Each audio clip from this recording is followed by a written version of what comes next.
everyone, and welcome to the final episode of 2021. And this week, we're doing something new for you. We are ranking albums from worst to first, and the first band we're going to rank is AC/DC. With 16 studio albums, AC/DC has quite an accomplished catalog. Today, Kenneth and I are going to rank them in the order we think is their weakest to their best. It's almost assured we won't agree on all their rankings, so we'll debate their placement. When all is said and done, we'll have Debating Metal's version of AC/DC's worst to first. Last week, we gave you our version of Pantera's greatest hits. Download the episode to hear how that ended up. And while you're there, go ahead and click the subscribe button, and you'll get our latest episode every time it comes out. All right, so now we have what we call worst to first, and we're ranking today AC/DC's albums from worst to first, from last to first place, from 16 to 1, because they have 16 studio albums. So basically what we're going to do is we're going to each give you our list of 16 through 1, and then obviously with certain ones are going to match up, and obviously certain ones are not. So the ones that match up, we're most likely going to keep in its place. The ones that don't, we're going to debate to see whether or not they belong in that spot or worse or better. So you want me to go ahead and read my list first, or you want to read your list first? How do you want to do go this? ahead. Go ahead. Okay. I'll go first. Start things off. I'll start things off. All right. So my list is from worst to first. Number 16, Rock or Bust. Number 15, Stiff Upper Lip. Number 14, Blow Up Your Video. Number 13, Black Ice. Number 12, Power Up. Number 11, Razor's Edge. Number 10, Fly on the Wall. Number 9, Flick of the Switch. Number 8, Ball Breaker. Number 7, High Voltage. Number 6, Powerage. Number 5, Dirty Deeds Done Dirt Cheap. Number 4, For Those About to Rock. Number 3, Let There Be Rock. Number 2, Highway to Hell. And number 1, Back in Black. So that's my list. Okay, so my list is quite a bit different, but we do have a couple that match up. All right, so and we have some that are close, which is good. So my number 16 is Ball Breaker. 15 is Stiff Upper Lip. 14 is Fly on the Wall. 13 is Flick of the Switch. Number 12 is Rock or Bust. Number 11 is Blow Up Your Video. Number 10 is Power Up. Number 9 is High Voltage. Number 8 is Black Ice. Number 7 is Powerage. Number 6 is For Those About to Rock, We Salute You. My number 5 is Let There Be Rock. My number 4 is Razor's Edge. Number 3 is Dirty Deeds Done Dirt Cheap. Number 2 is Highway to Hell. And number 1 is Back in Black. Oh, wow. That is definitely different. Obviously, the similarities are there. I'm very surprised at some of the choices you made towards the beginning, really. Beginning meaning like the lower like 16 through 15, 14, 1, those. I was quite surprised. So to some degree, it surprised me as well, because I actually did go through and listen to the entire albums in preparation for this, from beginning to end. And damn, dude, you have a lot of time in your hands. Not necessarily, but you can do a lot of things while listening to music. Yeah, no, so, and I get that. For me, it's in this day and age. For me, it's a lot harder to get through a whole album. Or not get through the whole album, but to actually listen to the whole album and trust not me, be it interrupted. was hard to get through a few of these. So. Yeah, that too. Some of them are hard to get through, but I'm just surprised at certain ones. But the thing is, there's a series of albums that AC/DC put out that literally, like, it's 2 songs, 3 songs tops that are good, and then the rest are just like terrible. So I ranked it on several merits, and we can discuss this as we go. But I went on here are the singles, the highlights. What stands out to me. I ranked it on the impact that the album had, you know, what the sales were. You know, there was a lot of facets to why that was the placement that I put it in, you know, production, etc. So we'll talk about all those and debate it and decide what we truly agree is our definitive list. That's fine. And that actually sounds great. I was just surprised at certain placement, even with, but then again, you know, obviously it's my opinion. I'm like, how can he, you know, I'm saying to myself as I'm listening to you saying, how can he think this is worse than this one, you know? So we'll lay it down and we'll figure it all out. So we're at 16 albums. So one of them in the first 16, matches up at number 15. So we're going to start with the debate right off the bat with number 16. I put down Rock or Bust. You put down Ball Breaker. So Ball Breaker, my problem with the album, and I don't think it's necessarily a bad album.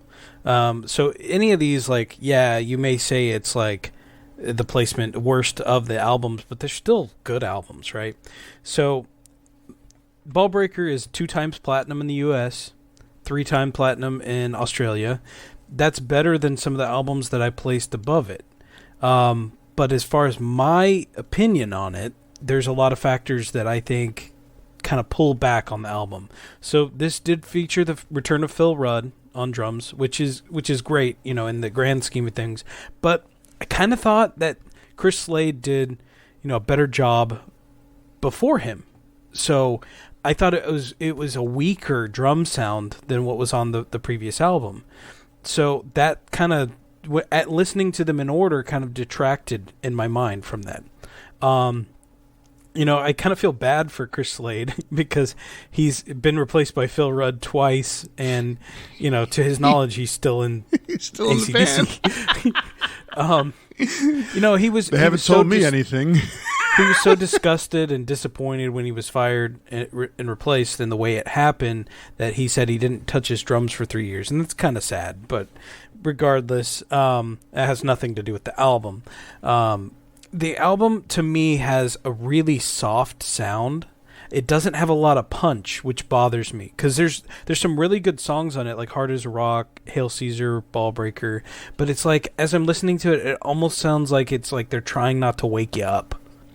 Okay, I can kind of see what you mean.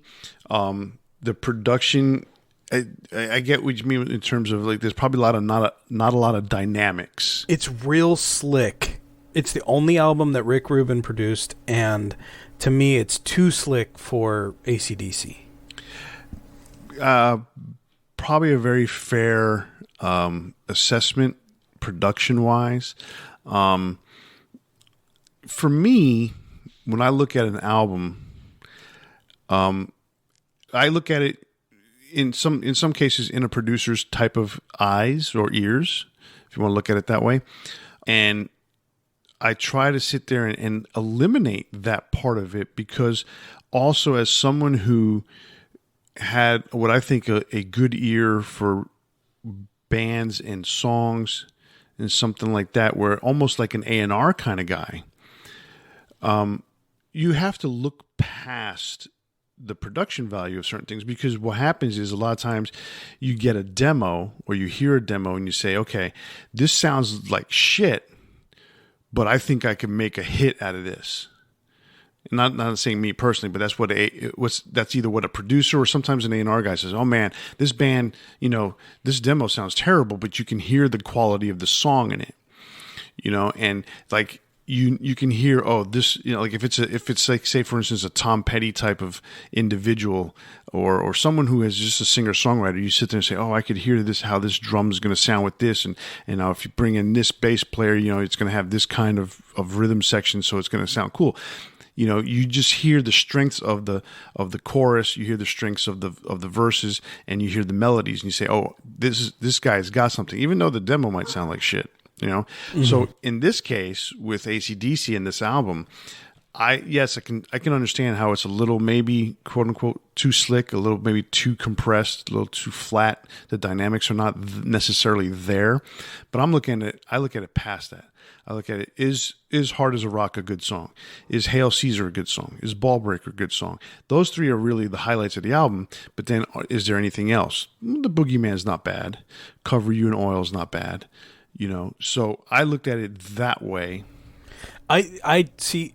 I agree with you to some degree, and you have to take into consideration like the concert aspect of it. Like the album is more than just the album in a sense, right? Right. Because there are certain albums that maybe necessarily aren't the best album, but they have a huge impact because of one single.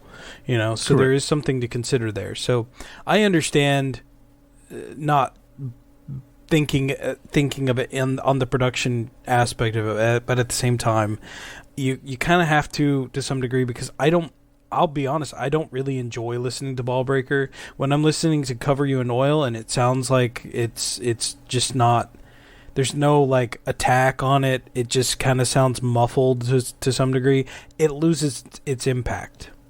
So right, I'm okay with not placing it at 16, but I don't think it's as high as, what did you have it at, 8? I had it at 8, yes. So I think maybe let's, for the moment, kind of find like a middle ground, maybe put it at like 12, and then we can kind of go from there. What do you think? That sounds fine. All right. But now, okay, so my number 16 was Rock or Bust. You had it at number 12. That's true. Yeah. So, for me, Rock or Bust, the reason I put it as AC/DC's weakest album is because of Play Ball. I really don't think there was a lot good to it. I really think this is one of these albums that they kind of almost felt obligated to do, even though you're talking, it was like approximately 5 years after the fact or something like that. It came out in 2014 and Black Ice came out in 2008. So you're talking 6 years. Yep. 6 years between albums. But when I say that, they almost felt kind of obligated. It's like, oh, we need to put some music out, and then you load it up with Cliff Williams. As much as he finished the tour, and so he almost, to me, it almost seemed like he checked out. Phil Rudd, yeah, he was ready to retire. Right, exactly. Phil Rudd was basically, he did his drum parts and then got in trouble and then wasn't able to leave Australia. So they brought in, Chris Slade. But, and Chris Slade was in the video, I think, or not even in the video. No, he wasn't even in the video. Yeah, so he wasn't even in the video, but they brought him in for later on. They brought him in for some press pictures, but he wasn't even in the original press picture. He's not even on, neither Phil nor Chris are on the album's pictures. Yep. So it's really weird. Then, of course, the death of Malcolm Young and bringing in Stevie. This is the first time Stevie's in it. Keep in mind, Malcolm passed away in 2017. He retired because of the health issues. Well, true, right? He retired, so he wasn't part dead. of the band. Yeah. So he was still alive, but he pretty much was done playing. Yep. So, Stevie's in there. It's a different vibe. I don't know. To me, it almost seemed like it was just something that they just, and hell, to say 6 years later that the album was rushed is not necessarily a correct statement. But I think that they didn't really put their hearts into it, or let's say, put it this way, Angus didn't put his heart into making this album. There was so much swirling through the AC/DC camp. Yeah, I can agree to it, and the fact is, I can agree for a little bit lower placement for sure. There are some, I think there are aspects of it that the heart wasn't 100% there. I think that you're gonna be hard pressed to say that Angus will ever reach a point in his life where he doesn't want to make music. So, but I think Malcolm not being there did add to the troubles of production. Obviously, Phil Rudd being fired, right after his drum parts are recorded, that's a big deal. Just the general production woes are a problem. That being said, it does sound really good. The quality, like the audio quality, is pretty damn good on the album. Rock or Bust is a really good song. I like Misadventure. I like Baptism by Fire a lot.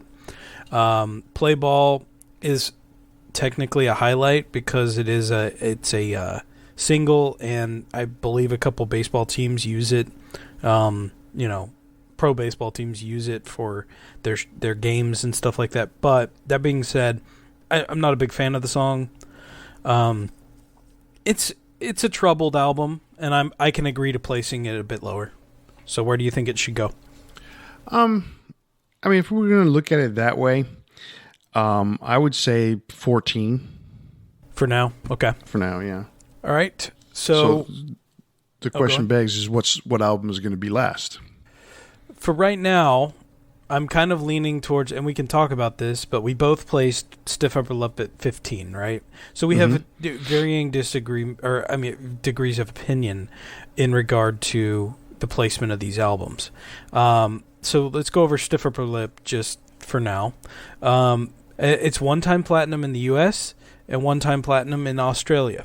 And the reason I picked both, or I talk about both of those, is because they are an Australian band, and it does add a little bit of insight because some of these albums, the platinum ranking in Australia is drastically different than what it is in the U.S. So there is an aspect of it. I think it's interesting. It doesn't necessarily shape my opinion of it, but I think it's interesting to bring up.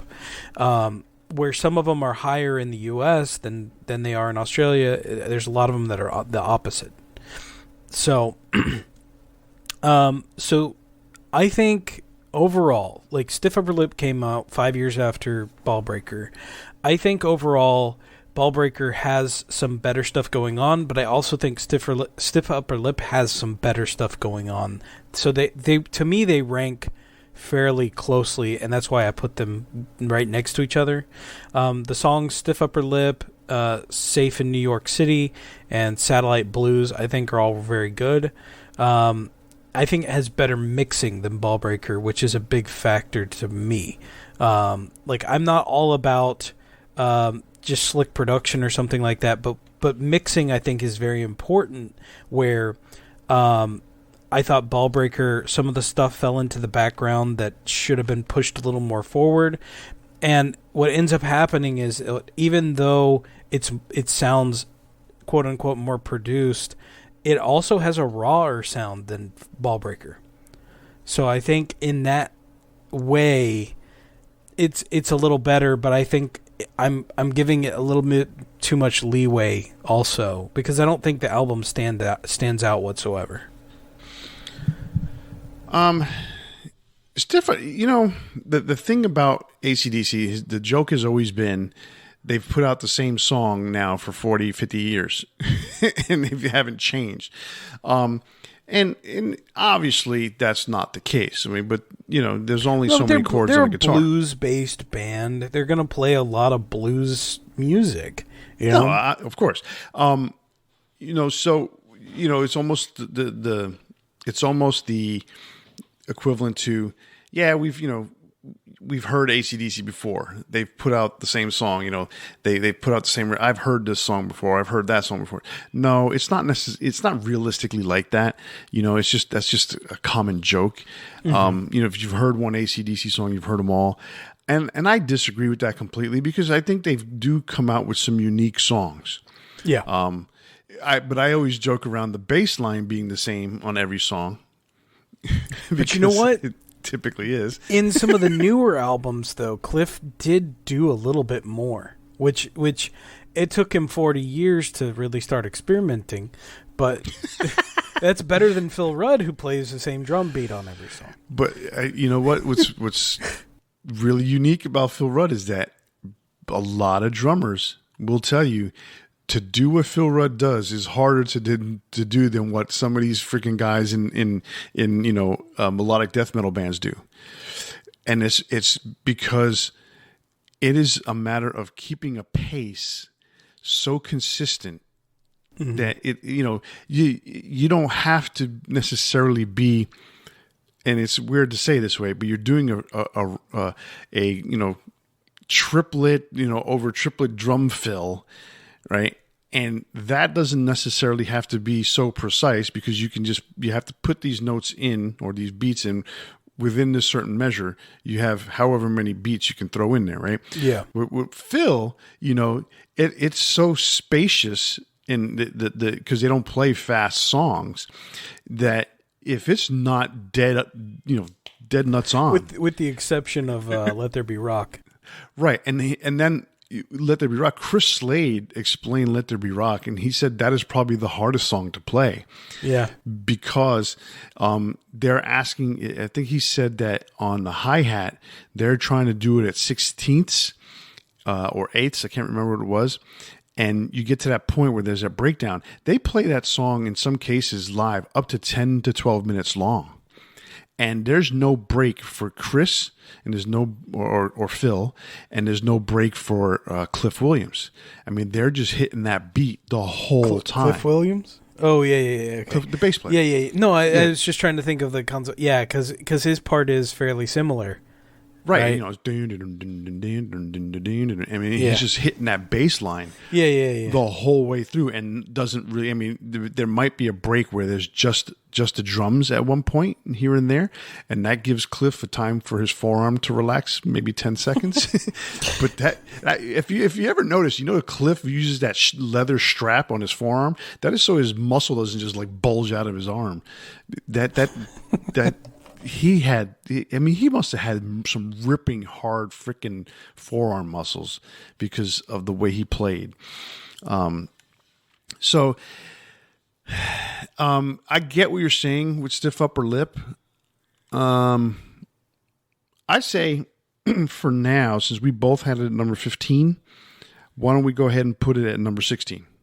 Okay. Yeah, I can agree to that. We'll put it there for now. And then what's going to end up happening is we're just going to have to finesse this. Like, once we, say, we pick ones that's 11, we decide, is it really better than the album that's at 12? Something like that. So, okay. All right, so we've agreed to put Stiff Upper Lip at 16. So that opens up a spot at 15. Okay. Now, looking at your list, you had Blow Up Your Video higher than Flick of the Switch. I do. And I have Flick of the Switch way higher than Blow Up Your Video. So we've got a lot of issues. Okay, let's look at this. Let's go ahead and look at Fly on the Wall. Your number 14.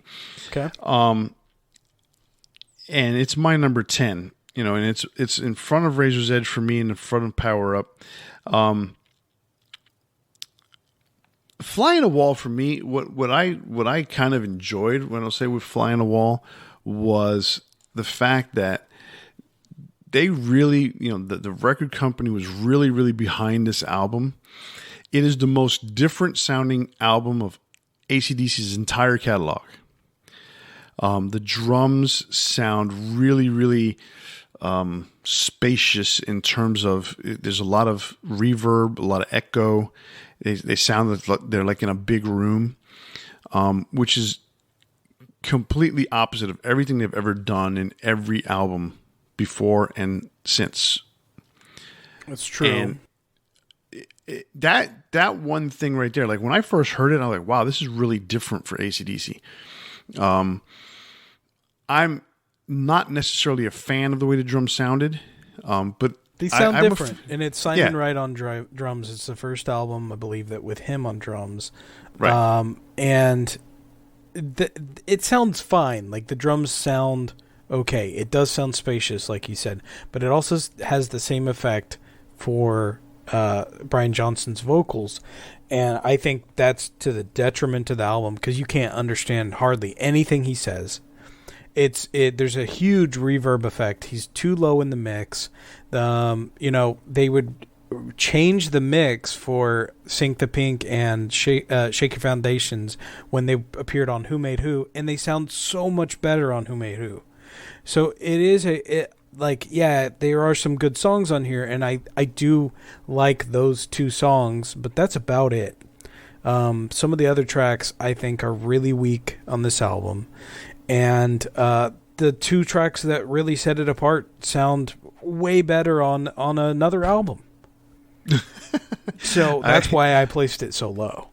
Right. And it's so funny. So like this album, I would say this album is the second album that was released by the band that I was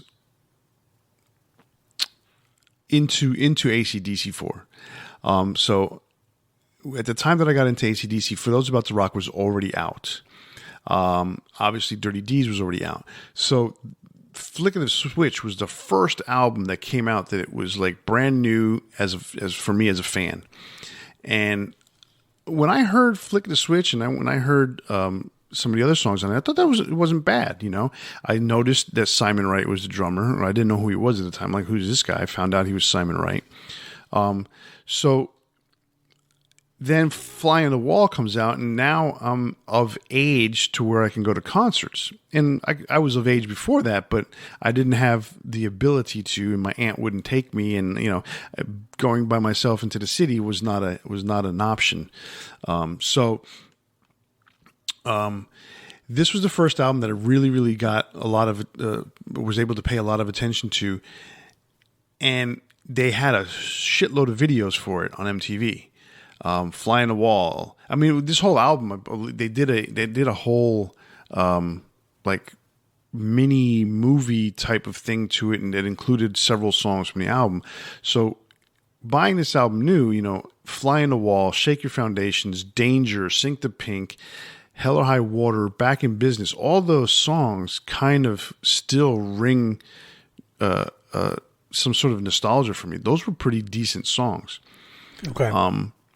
And so I can see that was the reason why I ranked it higher. And I guess that might include the nostalgia factor for it. Why did I rank it higher than Blow Up Your Video? Because to me, Blow Up Your Video only had 2 decent songs on it, and everything after that was kind of generic. But production-wise, it's probably better than Fly on a Wall. Yeah, I mean, that's the way I feel about this album, though. Like, there's only 2 or so songs that I really like. But from your perspective, I totally get it, because it is a different mentality of hearing it new and when it comes out and experiencing it, like the MTV generation and all that stuff. So, right. I'm okay with placing this a bit higher. No, I actually was going to say we can place it at 15 for that regard. So I was actually going to bring it down from 14 to 15. Yours was 14, right? Okay. Mine was number 10. I don't have a problem putting it at 15. But do you think it's better than Rock or Bust or no? Well, you have some good merits on your argument about Rock or Bust. I mean, obviously production-wise, it's better than Fly on the Wall is not as good as Rock or Bust in terms of production. So, I mean, if you want to look at it that way, if you want to lower mine and raise yours, I guess you could say we could put Fly on the Wall at 13. It's up. I mean, that's the thing. Which one do you believe is a better album? Like, after discussing this, what do you think? I mean, in my opinion, the better album, because it just has better songs to me, would be Fly on the Wall. Okay, then we'll move Rock or Bust temporarily down to 15. And we'll put Fly on the Wall at 14. Okay, so that comes to my number 13, which is Flick of the Switch. And before we move on, technically, I want to mention that Fly on the Wall and Flick of the Switch both have 1-time platinum in the U.S. and 3-time platinum in Australia. So it's kind of interesting. I think there were 3 albums right in a row that have that same ranking. Okay. So one thing about Flick of the Switch that I do really like, this was 1983. It's before Fly on the Wall. it goes back to kind of a more raw sound that they adopted with Back in Black and For Those About to Rock. So that, for better or worse, depending on your opinion on the way that AC/DC should sound, I think that was kind of a cool aspect of it, was they did become like more well produced, I think, with the previous two albums. I don't think that's a bad thing. I think that the production on Back in Black, and we'll talk more about that later, is some of the best production I've ever heard on an album. But I do like the more raw sound that they had with the Bon Scott era as well. So it's just an interesting note. I don't think it makes it better or worse. This album had a really troubled production. Phil Rudd was fired after his drum parts were recorded. That sounds similar to another album we just talked about. Issues arise with drugs with the band, and Malcolm was having a lot of issues. This has, by far, the worst album cover of any of their album covers, because they've had some stinkers, they've had some good ones, but this one sucks. What's funny is it was supposed to be the sketch that was like, this is what I want to do, and Angus was like, that's it, that's the album cover, and the studio hated it, and I hate it too. It's definitely, let's put it this way, it goes in line with what they've put out since Back in Black. I mean, Back in Black was a black album. AC/DC, the logo was embossed, but it's classy. Raised. It's so simple that it comes it's off classic as and simple, and they outlined AC/DC the same way they outlined it on this one. So this is like a negative imprint of that, except they threw Angus flicking the switch in a sketch. You know, For Those About to Rock was the bronzy goldish cover with the same thing. It was an outline of the album, of the logo, and that works because it goes along with what you see on Back in Black in a sense. It's very simple, it's monotone, it works. This, yeah, it's monotone, but it's also it's a sketch, like finished. It's like Iron Maiden, Dance of Death. That was not supposed to be the final image, and the guy just, we can talk about that one later, but it's so bad. Yeah, I mean, so I don't have as much of a problem with the album cover, I guess you could say, as some people may or may not. It doesn't. It's just bother a note. me. It doesn't really affect my opinion on the album itself, but I just had to talk about it because as an artist, sometimes you see something and it's like, why did this happen? Oh no, of course. And you know, you and I talk about stuff like that all the time. Mm-hmm. I mean, it's at least it's a sketch, but at least it doesn't look unfinished, in my opinion. Okay. It just looks like it's too simple of a sketch. But I could, you could say at least they erased the shit around it and made it look like it's somewhat finished, And I get, I get the dislike of it, but for me, it was, again, this is the first album to come out. It went in line with what was coming out at the time. You went from Back in Black to For Those About to Rock to Flick of the Switch. Back then, I didn't pay as much attention to their album covers. Especially when as plain as they were. I'm like, there's not a lot really to talk about. Yeah. But as time went on, the reason why album covers became more and more important was because of bands like Iron Maiden, bands like Metallica that put so much emphasis on what the album covers were going to look like that you really at some point had no choice. Yeah. And it was funny because I was listening to another podcast this week that was talking about the Iron Maiden covers, and they were talking about how much the covers are for Iron Maiden. They don't necessarily give what the music on the inside of the album is going to be like. You think of it to be much darker. You think of it to be much more evil to some degree, because of Eddie. you would almost think it's kind of supposed to be heavier, even though they're a heavy metal band. But once you became an Iron Maiden fan, then that association kind of disappeared. You know, as a non-fan on looking in from the outside, you would sit there and say, "Oh, this band is supposed to be so much heavier." You know, Killers. I mean, that album should just be about death and destruction and all that stuff, and it's not. You know, it's Iron Maiden with Paul Di'Anno, and I'm not saying it's lively, and I'm not saying it's all happy, but you don't get that same impression as an outsider. But once you became a fan of Iron Maiden, you knew. Now, AC/DC albums, you see as they progressed, they always had some sort of theme. It was all about Angus. It's been about Angus since Let There Be Rock. He's their Eddie. Although, yeah, he's their Eddie. He's their Eddie, yeah. But funny enough, like Highway to Hell, I think is one of the only albums that includes every band member.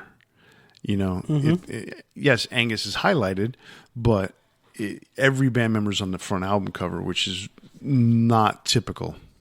It's one of those things where, you know, Angus, it's funny because you would almost think that Angus is like this big egotistical maniac.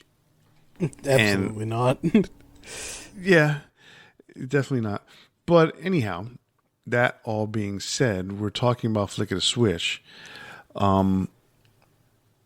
I believe, you know, regardless of the album cover, the songs to me are they're pretty good.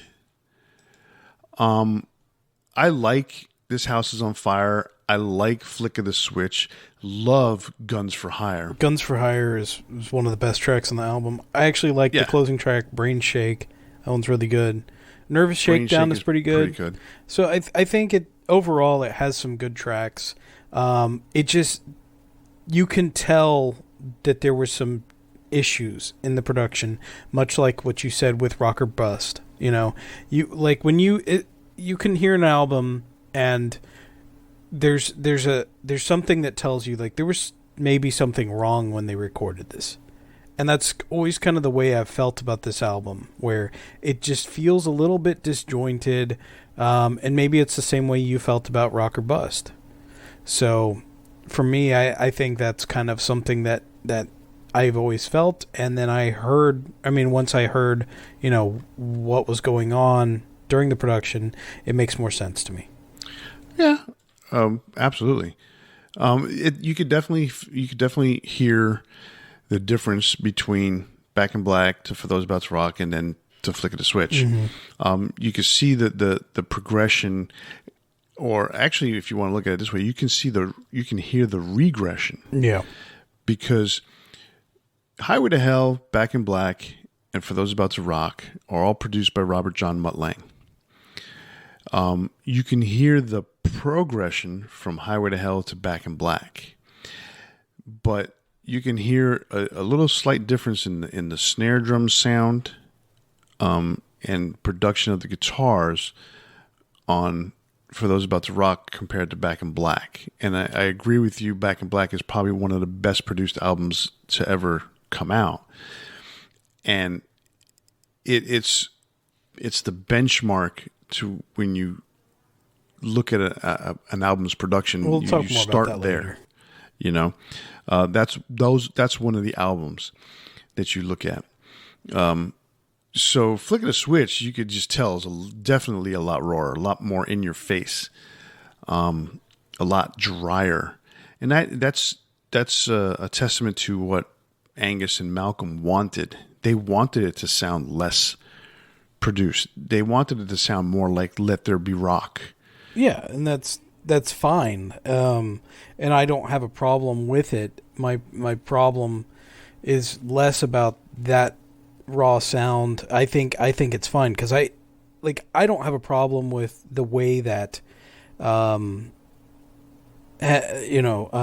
to Hell sounds versus Back in Black. I think they both sound amazing for the album that they are. And I'm fine with the way that Flick of the Switch sounds for the songs that are on the album. I think it sounds great. I think it sounds way better than Fly on the Wall did. But yeah, it's just, as an album, I don't think it's super strong, and it has its issues. Yeah. So, I can see it being lower on the list. But I think it's above Fly on the Wall. Based on our conversation about Ballbreaker, I don't think it's better than Ballbreaker. Okay. So I'm okay with it being 12 or 13 for now. So let me ask you something, because I have Power Up at 12. Okay. So we need to talk about that then. Yeah. So let's talk about Power Up. Well, we need to place this somewhere for now. So let's put it at 13 for now. Okay. So we'll move Ballbreaker down to... No, we're putting it at 13, you said. Okay. Right. Gotcha. All right. So then let's talk about Power Up. Power Up is the newest album from AC/DC. Mm-hmm. And production-wise, outstanding. Oh, absolutely. It sounds great. Exactly. I mean, it to me, one of the better sounding albums that they've put out probably since the Razor's Edge. Yeah. Because I mean, and it's weird because all these albums are produced by the same person. And it's like, how does it one become so outstanding and another one not as much? Brendan O'Brien has been their producer since Black Ice, because he did not do Stiff Upper Lip, but he did Black Ice, he did Rock or Bust, he did Power Up. And the discussion that you had mentioned earlier about album sales does not necessarily reflect with Power Up, because the times have changed so much. It's too new. The times have changed. So in a lot of ways, you're right. It doesn't reflect as much because a lot of these are based around the time period that they came out in. And obviously rock is not as huge as it once was. So it's hard to gauge some of the newer albums like post 2000 on the same wavelength that you would anything before it.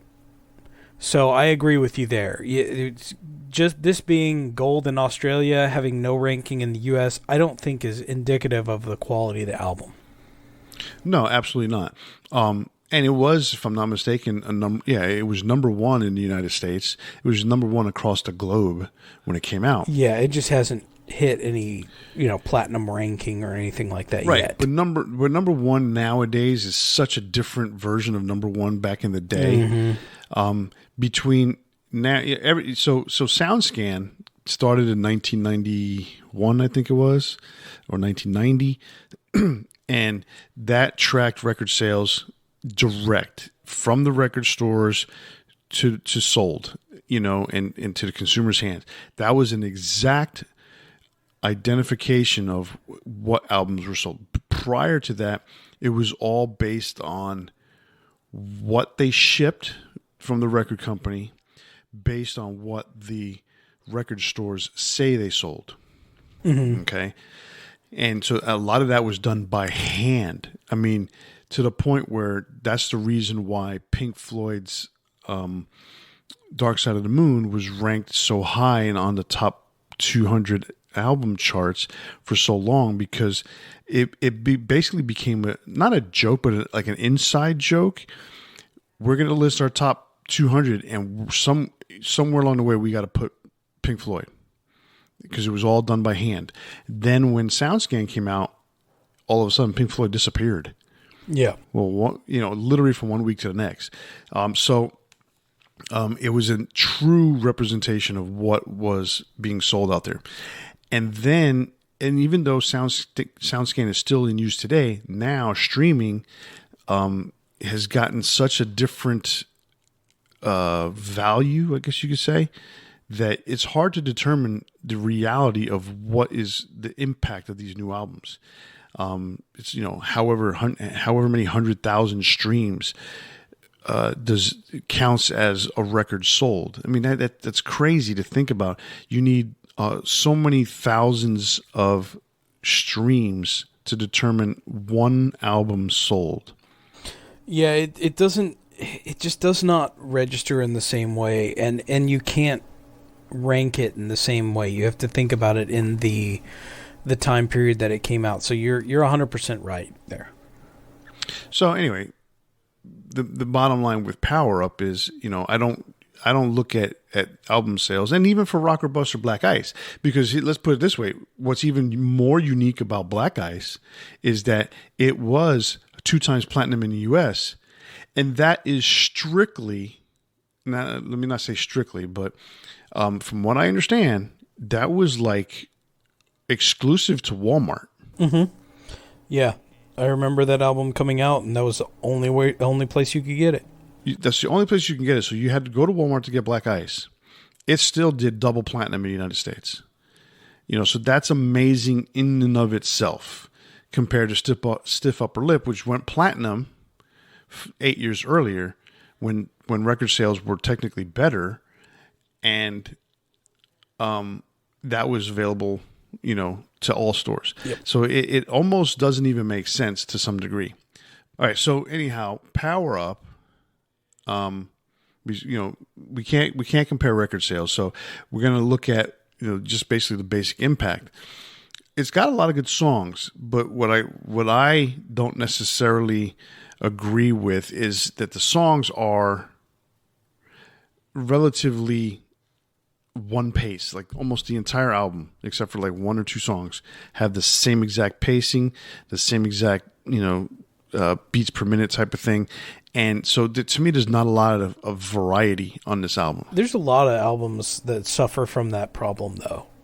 Let's be 100% on it. I think as time went on, there's several albums that have a lot of that same problem. I agree. But I don't think this is the worst culprit of that.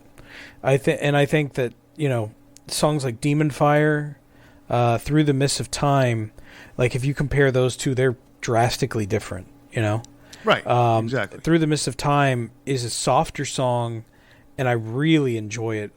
That was one that when I first heard it, I didn't really think as much of. But as I listened to it more, and I guess I think of it also in the perspective of this is 2020. This is an album that is 40 years, 46 years, 56 years? No, 46. After 46. Yeah, after their debut, or not? No, 44 years. I'm terrible at math today. Clearly. So 2021 to 1975, 74, 75. Remember? So it's it's 46 years. 45 years, 45, 46, whatever, since they first started, mm-hmm. right? So, that's that's a long time to be playing music. So at some point you're going to start running out of ideas. And I think that was in the mid 90s. But they have some really great tracks on this album. There's also an emotional component to this album because it's the return of Brian Johnson, Cliff Williams, who had retired. Brian Johnson had to retire because of his ear problems. They said he was going to lose his hearing. And Phil Rudd rejoined the band, much to Chris Slade's shock. And he still believed he was in the band up until recording of the album. So there is some aspect to that. You have this album at number 12. I have it at number 10. I think it's a valid contender for number 11. Sounds fair to me. I think the fact that it is a comeback album of sorts is a really good component. The production sounds amazing. The mix is really good. Brian Johnson sounds great on vocals. Some of the songs I think are very impactful. Like you said, I think you mentioned when we first started listening to this that you liked Demon Fire a lot. No, it stuck out. That stuck out to me big time. I love that song. Yeah, that to me is the standout song on the album. But I think Through the Mist of Time, Realize, Shot in the Dark. What's the other one? Rejection or something like that? The second album? I mean, the second song, I thought that was really good too. The second song is Rejection. Yeah. So, I mean, I think it's a good album, and I think, to me, it stands out more than some of the ones we've already talked about. That's good. I mean, at 11's fine with me because it's up one from where I put it and down one from where you put it. So that's a perfect negotiation and compromise. So your number 11 was Blow Up Your Video, and that was my number 14. We talked a little bit about that. So it in this particular case, it's rising up one. So let's talk a little bit about that album real quick. Okay. You know, it was an album, released in 1988. To me, it only had 2 good songs. I actually went to see AC/DC on this tour, and that's all they played from that tour was those 2 songs, or from this album on that tour. There's not a lot to the rest of this album to me. This was another one that, like you said, it has like the same pace throughout. I think that's definitely true. I do kind of question my placement of it because I do like some of the songs on it. Like Heat Seeker, I think is pretty good. That's the Way I Want to Rock and Roll. It's a pretty standard song. Like it doesn't. It's not amazing, but at the same time, like it's a good track. I think Two's Up is an underrated track. I've always really liked that one, and This Means War is pretty good. It's a fast paced kind of fun song. It's probably the only song on the album that really does have a different pace. This was also the last album when Brian Johnson wrote lyrics. I think there's a reason for that. His lyrics became weaker as time went on. I think the next album that came out has better lyrics, which was The Razor's Edge. We'll talk more about that one later. But this also did start to help bring them back into the spotlight because they had some financial failures with the previous 2 albums up to this point. And they had kind of fallen off from their successes following Back in Black and For Those About to Rock. And Blow Up Your Video actually kind of brought them back into some level of prominence, and then that would be really more cemented with The Razor's Edge. So I was kind of taking that into account where they had kind of regressed a little bit with the last few albums, and then this one came out, the production sounds better, people started paying more attention to them. But I agree, it's really not a good album, per se. It just kind of brought them back into prominence. Right. So the question then begs to be asked, is this better than Flick of the Switch? I think it's better than Flick of the Switch. It may not be better as an album than Ballbreaker, and I don't think it's better than Power Up. So I'm okay with putting it at number 12 and moving up Power Up and Ballbreaker. What do you think? That sounds good to me because I didn't have it better than Power Up, and I didn't have it better than Ballbreaker. So I mean, I'm open to you discussing it. If you think it's better than Flick of the Switch, we can talk about that. No, it's not necessarily better or worse because that it became part of that series of albums that did nothing. Yeah, basically, it's one of the 3. They were all platinum. Yeah, it's 1-time platinum in the U.S., 3-time platinum in Australia. I mentioned that earlier. There were 3 in a row that did the same. I think they're all about the same level. I just think Blow Up Your Video sounds better than Flick of the Switch and Fly on the Wall.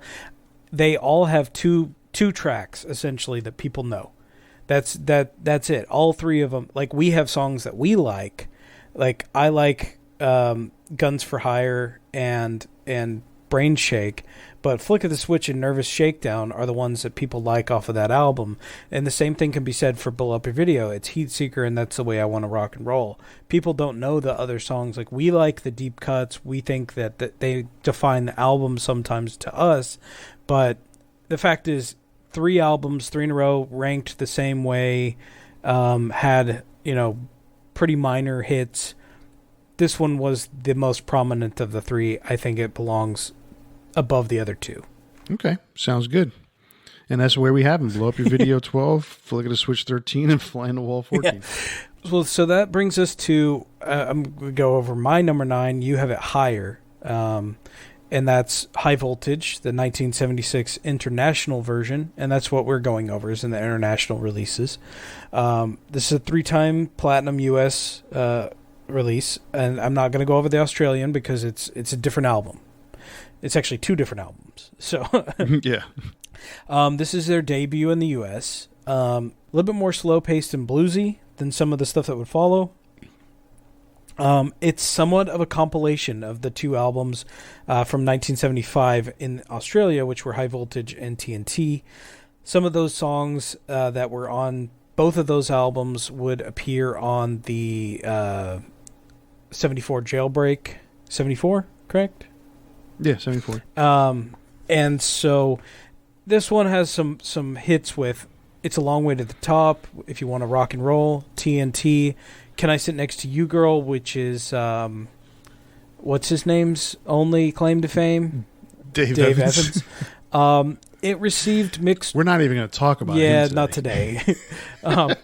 It received mixed reviews, but over time it's really gained more praise. I think it's a good album, and it's really, fun to hear that beginnings of the band, but I don't think it's very strong as an album because it is a compilation.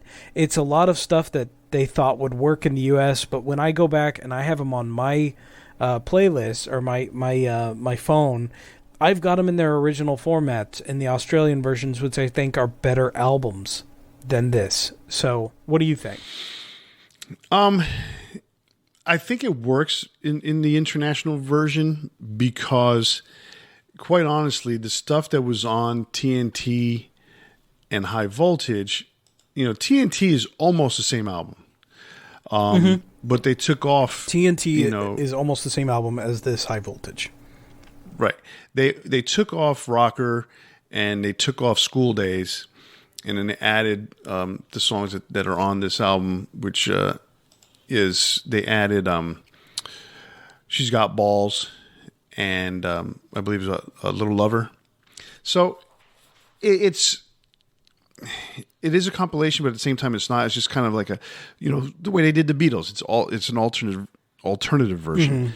Mm-hmm. I think this version works better because I think the songs that they took off were weaker songs, except for I said they took off TNT. They didn't take off TNT. They did not. Essentially... No, they took off School Days and Rocker. That's what I said. So, Rocker works where it works on Dirty Deeds. School Days is a cover, if I'm not mistaken. So, it's one of these songs that it wasn't necessarily needed to be on the international version. So I think it worked. That being said, yeah, but, I mean, just to bring it up, you lose some really good tracks that would appear on 74 Jailbreak, but like from the original High Voltage, you lose Soul Stripper, you lose You Ain't Got a Hold on Me, Show Business, some really good tracks. The original High Voltage though, it's to me a definitely not as good as the international High Voltage. In reality, if they would have put this out in the United States, this would have done nothing. That's the way I look at it. Yeah, I agree. There's a lot of good original music on High Voltage International versus the Australian version. Yeah, but it's really neither here nor there because this is what we got in the U.S. This is what people were exposed to, and it wasn't until later that we got, the other stuff like from the Jailbreak release, which I think the Jailbreak EP is really good. I think those are the best songs, some of the best songs from those 2 albums, to be honest, in my opinion. So, again, I can see that. Again, neither here nor there. It was pretty cool. Yeah. Coming out 10 years after the fact, but that's okay. I like this album, and so its placement at where you're at. You have it at number 9. I have it at number 7. the only thing that comes up at this point is where do we put Black Ice in comparison? Because I had Black Ice a lot lower. You have Black Ice at number 8. Gotcha. Okay. So we'll get to that one next then. Yeah. Right. So we kind of have to do Black Ice and High Voltage at the same time. Well, we can place High Voltage at number 8 for now, since it's right between, and then we can decide where we want to place Black Ice. So we're gonna put Black Ice at 9 because we're at number 9. Not necessarily. Let's talk about it first. Okay. Because we've made different decisions up till now of where we want to put something. So, so let's talk about Black Ice. I mean, 2 times platinum in the U.S., 5 times platinum in Australia. Like you mentioned a little bit earlier, you want to go over the platinum ranking for Black Ice in the U.S.? Black Ice came out. It's got 2 million copies sold, and it was sold exclusively at Walmart. That's amazing. Yeah, I remember it coming out, and that was like the only place you could find it, and it was kind of a big deal because of streaming, etc. Like that was it. Like you just had to go to Walmart to pick it up, which was a boon for Walmart, and to hit 2 times platinum in 2008 for a band like AC/DC, that's huge. Yes, that's enormous. Now, the issue that I have with the album is to me, it's 15 songs. It's a lot of filler. And, filler AC/DC, although it's better than most fillers, is relatively generic, and that's the reason why the albums in the late 80s suffered as much as they did. So I agree with you. It did have a lot of filler. The thing is, it had 5 really good tracks at least. And that's Rock and Roll Train, Big Jack, Anything Goes, Money Made, and Black Ice. I think all of those are really good, especially Rock and Roll Train. I never thought I would enjoy a song called Rock and Roll Train. That's as generic a rock song title as I've ever heard, but I like that track a lot. What about Rock or Bust? Right? Big Jack is great. And then, all the others that I mentioned are really good. So I think it has that over some of the other albums we've talked about where we felt like this only has 2 good songs. Well, this one has more. It also has more content. So there is a lot of filler. What I do really like, and I mentioned earlier that Cliff started experimenting more. There is a little bit more funk in this album. And Cliff is playing more energetically in 2008 than he did in 2000, than he did in some of the earlier albums. So I do really like that about this album. And the mix is fantastic. It sounds so good. We talked about it with Power Up. I think Black Ice sounds just as good. And it should, because Brendan O'Brien is the same producer. I mean, Brendan O'Brien is a really good producer, done Pearl Jam stuff. Mm-hmm. He's part of that grunge movement as far as a producer is concerned. That's where he made his fame. And what he brought in, I think, with his ear for that type of music, is there's a little more edge to the sound. The guitar has more edge. The drums have more impact. It just sounds good. Yeah, no, absolutely. Like I said, he's a great producer. I mean, and also to his credit, he's done Stone Temple Pilots and Rage Against the Machine in terms of the hard rock realm. But he's also done Bruce Springsteen and Bob Dylan. So that goes to tell you that people who are outside of the realm of hard rock actually appreciate what he does, at the board. Yeah. As well. And it's not just at the board. He's not just a board producer. He brings out a sound from the band, and he has a great way to mix stuff. So he's a great producer. He's got a great sound. He's a guitar player as well, so he knows. So as far as Black Ice is concerned, I probably haven't given Black Ice enough credit through time, only because it was one of those where I felt that after it was so much content, I didn't want to go through it all. That's fair enough. Like there's a lot of these albums. Like, Money Made was a song that's pretty good, but it's so far into the album, it's like, yeah, I'm done. I don't want to hear this album anymore. So you get past War Machine and it's like, okay, it's starting to get generic now. And, it loses me. So, and then you're talking about Money Made is song 12, and to get all the way to Black Ice at number 15, it's like, you're fatigued. No, I at this point. I get that. But at some point, like with AC/DC, I also feel like AC/DC doesn't necessarily write albums. They did during the Bon Scott era. I think they just write a lot of songs. And so in some capacity, you just feel like, okay, this one has more good songs than the other one, so it's a better album. I think that's a fair way of looking at it past kind of For Those About to Rock. I think that was the last album that was an album per se. Right. So, right. In my opinion, I think it goes above Power Up, but below High Voltage, because I think High Voltage has more of a, historical impact than this album. But I think this is a better album than Power Up. What do you think? I can agree with that. I mean, again, you get into the stuff that AC/DC's put out from 2000 on, or even let's say from Ballbreaker on, has gotten to the point where it's relatively a lot of similar songs. So which songs are better than the others? Mm-hmm. Which ones are structured better? Which ones are produced better? Which one has actually been given more effort to become a better song? So in this particular case, Black Ice had a lot going for it. It was just, for me personally, there was just so much content I couldn't get through it all. Yeah. So I'll give Black Ice that much in terms of being better than Power Up. So, and I definitely think it's not up to High Voltage, which had a lot of good songs on it. Yeah, so. I agree. As you go through this, you think like, yeah, this is where I'm going to place it.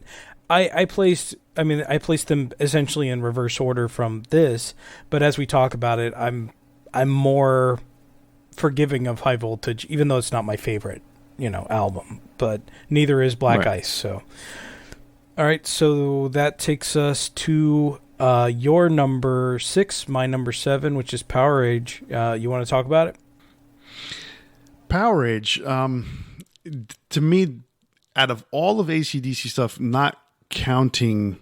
Or let's put it this way: out of all of AC/DC's classic era stuff, so we're going to talk classic era from For Those About to Rock to the beginning of their albums.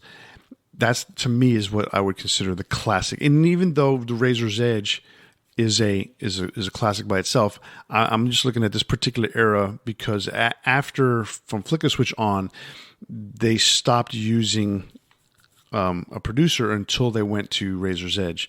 They had those 3 albums in a row where they produced it themselves. So it was Razor's Edge and on is a different kind of rebirth. Power Age, or from For Those About to Rock up from High Voltage, that era was just outstanding. So Power Age to me is the forgotten album. Agreed. I think it's so underrated. Right. It's in my opinion, I've listened to that album the least of all those classic albums. And it's been more recently that I've given it more of an opportunity. Now, granted, it does have my favorite song on there, or one of my favorite songs, which is Sin City. I love that song. Yeah, Rock and Roll Damnation, Riff Raff, Gone Shootin', yes. Sin City, all just fantastic tracks. Right, and that's the thing. So for me, I call it the forgotten album, the least respected album of that era. But at the same time, if you talk to some of these these rockers and metalheads, Scott Ian, or even some of the other guys in that same like the guys from Exodus, Power Age is one of their favorite albums. I think Power Age is Scott Ian's favorite album. I can see that because it has an edge to it that a lot of the other albums from that time period didn't have. And thematically, it goes more along the lines of what you would hear, lyrically, etc., to a lot of stuff that would carry over into thrash metal and those kind of things. It has no thrash elements as far as the songwriting goes, but lyrically, it has some similarities. Excuse me. But lyrically, it has some similarities. So I think that influence, because it is a little bit darker sound for AC/DC, it does have that. But as far as mass appeal goes, it was only 1-time platinum in the U.S. and 3 times platinum in Australia. It has less of a footing in the world than some of the ones we're going to talk about. And I think songs, like Let There Be Rock, stand out. Let There Be Rock is such a standout track that I think most people have heard it in some capacity. Razor's Edge, we're going to talk about it a little bit. There's Thunderstruck on there, which is a huge impact. Dirty Deeds Done Jeep, who hasn't heard that song? Highway to Hell, Back in Black, all those are going to have tracks on it that pretty much anybody can name. But Powerage, unless you're a music guy, a lot of people like what song is the hit off of it. Most people aren't going to be able to name that, and that's why I think it's perfectly fine where it is at number 7. All right, so again, we get to that question. I had Razor's Edge. You had it much at lower. Number 11. Yeah. Okay, so now if we put Powerage at 7, where you had it, everything is is negotiable. So right now, if we have it at 7, I think it's fine. But I think we need to talk about Razor's Edge right now, and I'd like to talk about it because I do have it much higher. Correct. So Razor's Edge comes out in 1990, 5 times platinum in the U.S., 5 times platinum in Australia. So what's interesting to me about that when I'm talking about Australia and the U.S., those are different. The amount of people that it impacts is different because the rankings and the amount of people that quantify platinum is different. So, there's a massively different population in Australia than there is in the U.S. So that to me is very telling, where some of these, they're much higher in the U.S. than they are in Australia. Maybe the ear hits differently in the different countries, right? So yeah. So to be higher essentially in the U.S., even though they're the same number, I think is a big deal, and that shows that they kind of hit their comeback moment. Even though they never really went away, we talked about those 3 albums that kind of never really did anything. Fly on the Wall, Flick of the Switch, and Blow Up Your Video. Well, by the time, 2 years later after Blow Up Your Video, Razor's Edge comes out, the production sounds monumentally better. It sounds pretty close to what they did with Back in Black. Not the same. Back in Black is just one of those untouchable albums that we're going to talk about in a bit. But the songwriting is so very much improved over Blow Up Your Video. This kind of brought them back to the forefront. Chris Slade sounds great on the drums.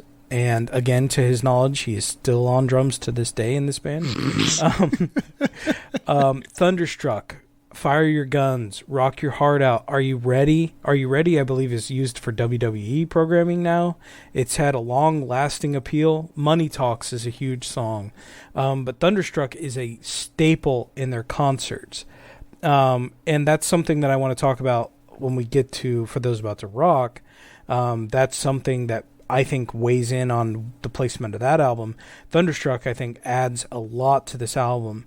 And as a whole, Razor's Edge is a really good album. I think it's one of the best ones that they put out with Brian Johnson.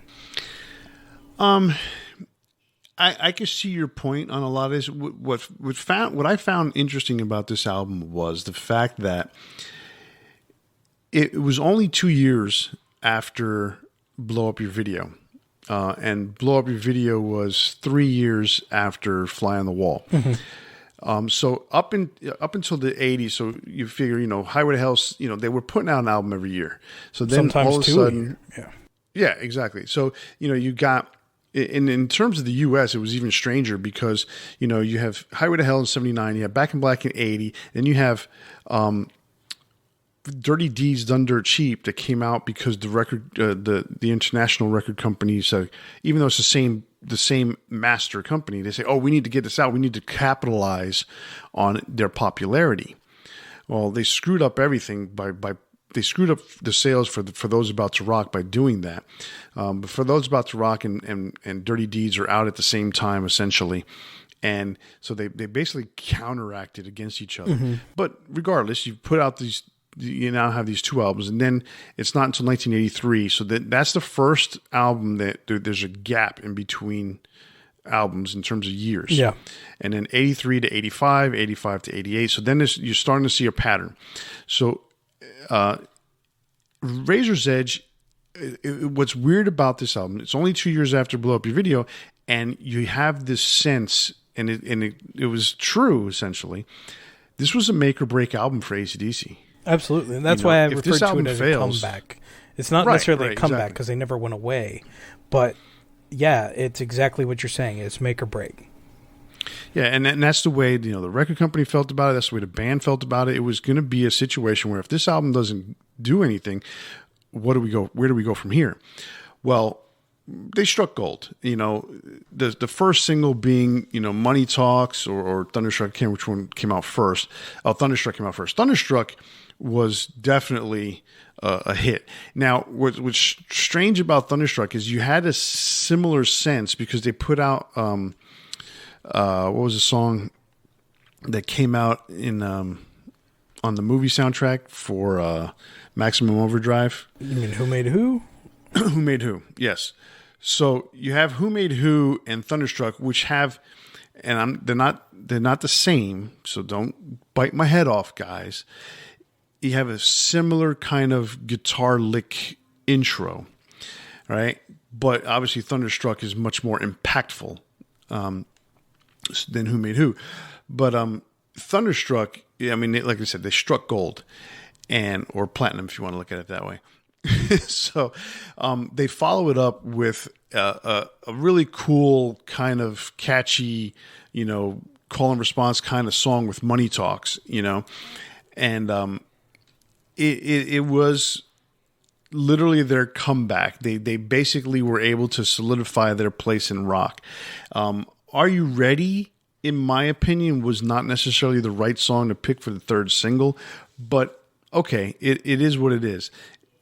To me, Fire Your Guns would have been a better option. But the album is good. I think Fire Your Guns is a better song. I think Are You Ready is a really good lead off side 2 track though. I think it's great. No, that's good. I mean it's good. It's kind of weird. They really should have used that as the first song in the album to kind of question, are you ready for this? Because I don't know. Thunderstruck is such a good track, and to lead off with Thunderstruck is just, that's the thing. And we're debating this. We're talking about it. I think, to me, this was the second best album that they put out with Brian Johnson on lead, and I mean, I really truly feel that way. What I love about it is you've got songs like Mistress for Christmas, which I think is a silly song, but it reminds me of a lot of the fun that they had early on in their career where they were just being silly, Goodbye and Good Riddance to Bad Luck, I think is just a lot of fun. Like there's so much fun being had here in this album, and it shows. And that, I think that's the difference between a lot of the stuff that was prior to it, was they hit that stride and they were like, we're having fun with this. We're putting out good song after good song. And that's why it worked for what it was. I don't think it necessarily has to be at number 4 like I placed it, but I think due to its merits of it being a make or break album and them succeeding, and not only that, exceeding what they did with every album prior to this with 5 times platinum, I think it has to go, in my opinion, above Power Age. I'm willing to negotiate that, but I don't think it's a number 11 by any means. Okay, and you know what? You've made me realize that, because when I put my list together, it's kind of like it ended up being more of a nostalgia factor for me, because I had to put this list together through what I know, because I did not have a lot of time to hear every album. Yeah. But as far as I have heard Razor's Edge. I have heard Ball Breaker. I've heard mostly like the newer ones like Black Ice and Power Up and Stiff Upper Lip or Rock or Bust. I have not heard those all the way through in a long time, if at all. Yeah. Right. So when it got to the ones that were higher on the list, now it's like, all right, it's the nostalgia factor. Which ones did I listen to more often? Which ones do I listen to now more often? And that's a valid way to think about it too, is like, which one affected me the most way. And I get that. That's always going to be something. And this is our list too, at the end of the day. Right. But like for me, Razor's Edge was one of those albums. I remember picking it up, because I had heard Thunderstruck and I was just, floored with the album. I thought it was great. No, and I agree with you. Looking at it now in a little more detail, I mean, definitely, I think it is. When you think about it, it is. Is it better than Power Age? Okay, is it better than Sin City? Is it better than Riff Raff? Is it better than Rock and Roll Damnation? I think as a whole, in my opinion, yes. I think it is a better album. I think Sin City is better than pretty much anything on Razor's Edge. But that doesn't mean as a whole, as an album, that it's better, just because one track is better. Right, and exactly. And that was, the counter to that is Razor's Edge better than Down Payment Blues? Is it better than Give Me a Bullet? Is it better than What's Next to the Moon? So yes, in my opinion, that was a yes. So it's one of these things where, to me, it's almost like if you rearrange the songs on Power Edge, you got a great side A and a weak side B. Mm-hmm. Right? You rearrange the songs on Razor's Edge, and you probably got a strong album throughout. Side A still being better than B. Yeah. So you're gonna have a stronger album. So I agree that it should be higher than Power Edge. So the flip side then becomes, because one leads into the other. Okay, mm-hmm. Is Razor's Edge better than For Those About to Rock? Well, and the reason I bring up For Those About to Rock rather than Dirty Deeds is because you have Dirty Deeds a little bit higher. It's true. And we can debate that. Yeah. Because those two fall into a similar thing. And the reason why they fall into a similar thing, they both came out around the same time period in the United States. In the U.S., yeah. I mean, just before you go over For Those About to Rock, mm-hmm. Dirty Deeds was released in 1976, technically, but it came out after Back in Black because Back in Black had such an impact, and this is in the U.S., I mean, Back in Black had such an impact that people were clamoring for as much AC/DC as they could get. So Dirty Deeds, which was skipped in the U.S. at that point, finally comes out. And it's awesome. It's a great album, but it caused a lot of confusion. It caused a tremendous amount of confusion. And the record company really screwed the pooch on that one. Yeah, and the fact that it came out in the same year as For Those About to Rock, people were like, I need to get the new AC/DC album, and then you hear a different singer, and it's obviously Bon, who was on Highway to Hell, causes a massive amount of confusion, and it, to some degree, affects the impact of For Those About to Rock. It's such a screw-up, okay, because not only did they not release it in the United States, but then when they release it internationally, it's a different version than the one that's in Australia. Mm-hmm. So there's actually 3 different releases of this album. Yeah. The Australian version comes out. It includes Jailbreak. It includes Rock in Peace. Then the international version comes out a short time later, not like, a year later or anything like that, but a short time later. Or if not at the same time, I think it was a few weeks later. And it's missing Jailbreak and it's missing Rock in Peace.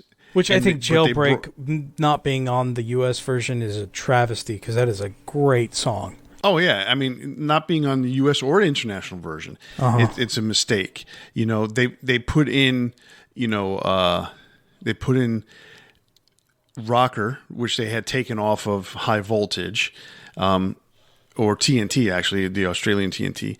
And they threw in, it was weird, they threw in Problem Child because Problem Child was released on Dirty Deeds in the original, but then they threw it in the American version when they already had it on Let There Be Rock. Yeah, it's dumb. Yeah, so it was really weird. They really screwed the pooch on this release, but overall, in the end, it finally came out. I actually wish that it had the original album cover, because the tattoo cover or the cartoon for the original is super cool. I always call it the chicken leg arm cover. Yeah, exactly. It looks like a like a big turkey leg or something. Yeah, big turkey leg compared to the international American version, which has got these people on it with these blacked out eyes. I think both are cool album covers. I think the original Australian one is kind of cooler because it's cartoony and fun. Whereas the US one is a little bit more gritty looking. So I don't know. I like both of them. I'm not sure which one, you go back in time and release them and put whichever album cover. I'm not sure which one's more beneficial. It just and the other thing that screwed up some people was that not only was it a different singer, Bon Scott versus Brian Johnson, but there were different bass players. Mark Evans versus Cliff Williams. Mark Evans did the bass on Dirty Deeds. So it was a really, you didn't know who the hell was in the band in 1981 at this point. Yeah. But regardless of all that, we have, it is what it is at this point. We have what we have. And you have both of these albums. For Those About to Rock that comes out, you have Dirty Deeds. Dirty Deeds is just amazing. And another tidbit on Dirty Deeds is that the original release has a certain length on Dirty Deeds. It's like 4 minutes and 12 seconds. And then for some reason they release it internationally and in the United States, and it's 10 seconds shorter. Or no, not even 20 seconds shorter. Yep. And then they release it on CD, and it includes the longer version. Then they reissue it on CD again. It includes the shorter version, and it's like, what the hell? Yeah, that's the thing about AC/DC is they're so consistent, yet their releases are so inconsistent. Right. One thing about Dirty Deeds also is that it is a 6-time platinum in the U.S. and Australia release. I know that's questionable in some degree because they are slightly different albums, but they're mostly the same. And to me, one thing about Dirty Deeds is this is where AC/DC really hit their stride. Yeah, they had High Voltage TNT before, but this is like the album that really cemented what you would hear with Bon until his death. A lot of the humor, a lot of the attitude, the double entendre. Yeah. This is the album that really defined AC/DC at that time, even though we didn't get it here until 81.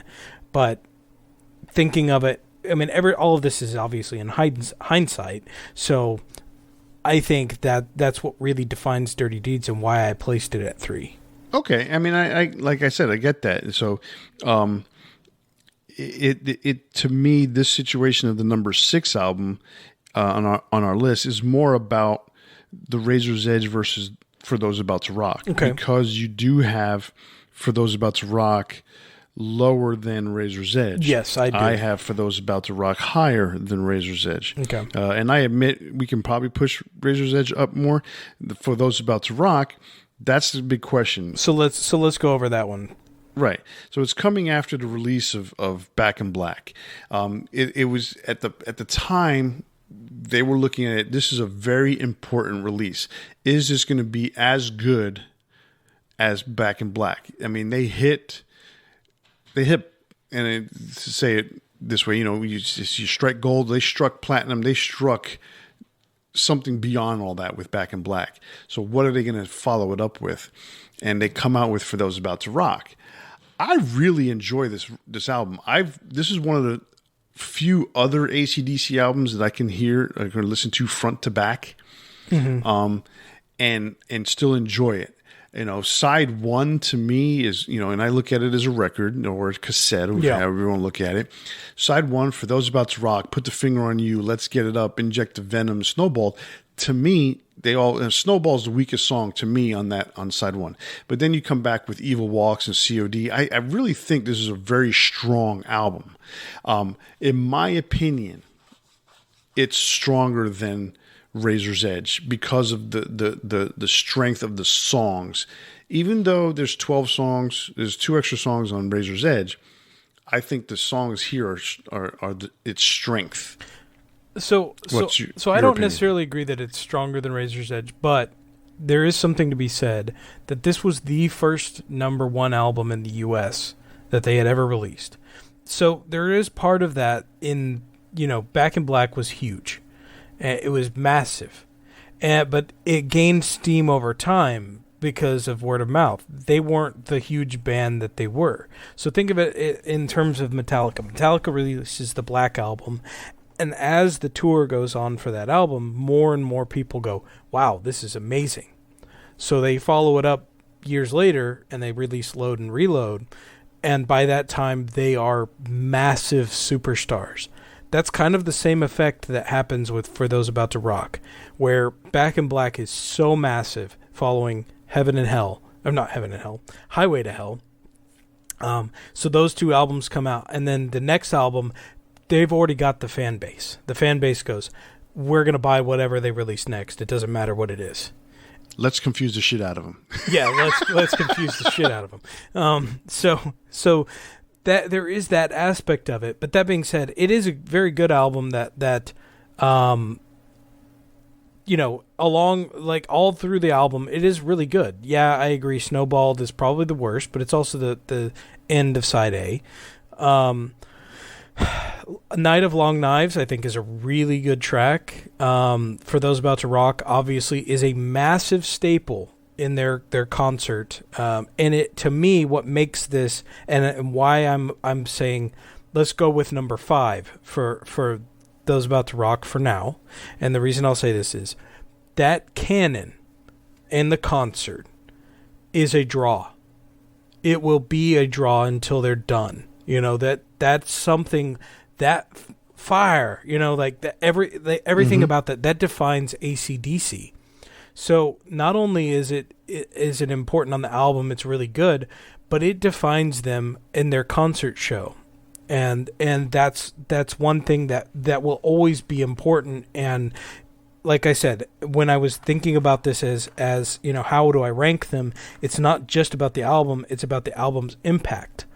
And For Those About to Rock, I think, I like Razor's Edge better. That's all fine and great. Which one has a bigger impact on the band? For Those About to Rock, let's be honest. So I'm fine with placing it above the Razor's Edge. That's part of what we do as a debate is, decide which one has more merit. Technically, For Those About to Rock has more merit than Razor's Edge. But we cannot deny the fact that Razor's Edge, like as we talked about, was impactful because it was make or break. It cemented their legacy as opposed to watching them fade away into the distance. Agreed. Because you think about it that way, and you're right. So Razor's Edge was a critical moment in their history where you're right. They could have faded away into nothing and been like, oh, remember those guys. Yeah, both of these albums actually were critical because one was coming after Back in Black and the other one was they need to come back. Yes, but Razor's Edge was following 3 really bad, not bad albums, but 3 weak albums. And then For Those About to Rock is following their biggest album. Right, and if they come out with Flick of the Switch after Back in Black, then AC/DC is toast. Could have been. So which one do you feel like between the two? If we're going to place one at 5 and one at 6, which one do you believe belongs at 5? I think Razor's Edge should be at 6, and For Those About to Rock should be at 5. I agree. Yep. Okay. So we're down to the last 4. And so we just spoke about Dirty Deeds, and I personally think Dirty Deeds would be fine at number 4. Okay. Because we already know what the other 3 are. So I disagree that Let There Be Rock is better than Dirty Deeds, but I love both albums. So I know you have some strong feelings about Let There Be Rock, placing it at number 3. So why don't you talk about Let There Be Rock? Well, okay, so you look at Let There Be Rock, right? And to me, of the Bond era songs, I consider this to be their best album because it's one of these, except for one song, in my opinion, it's a listen through, front to back. To me, the weakest song on this album is Crapsody in Blue.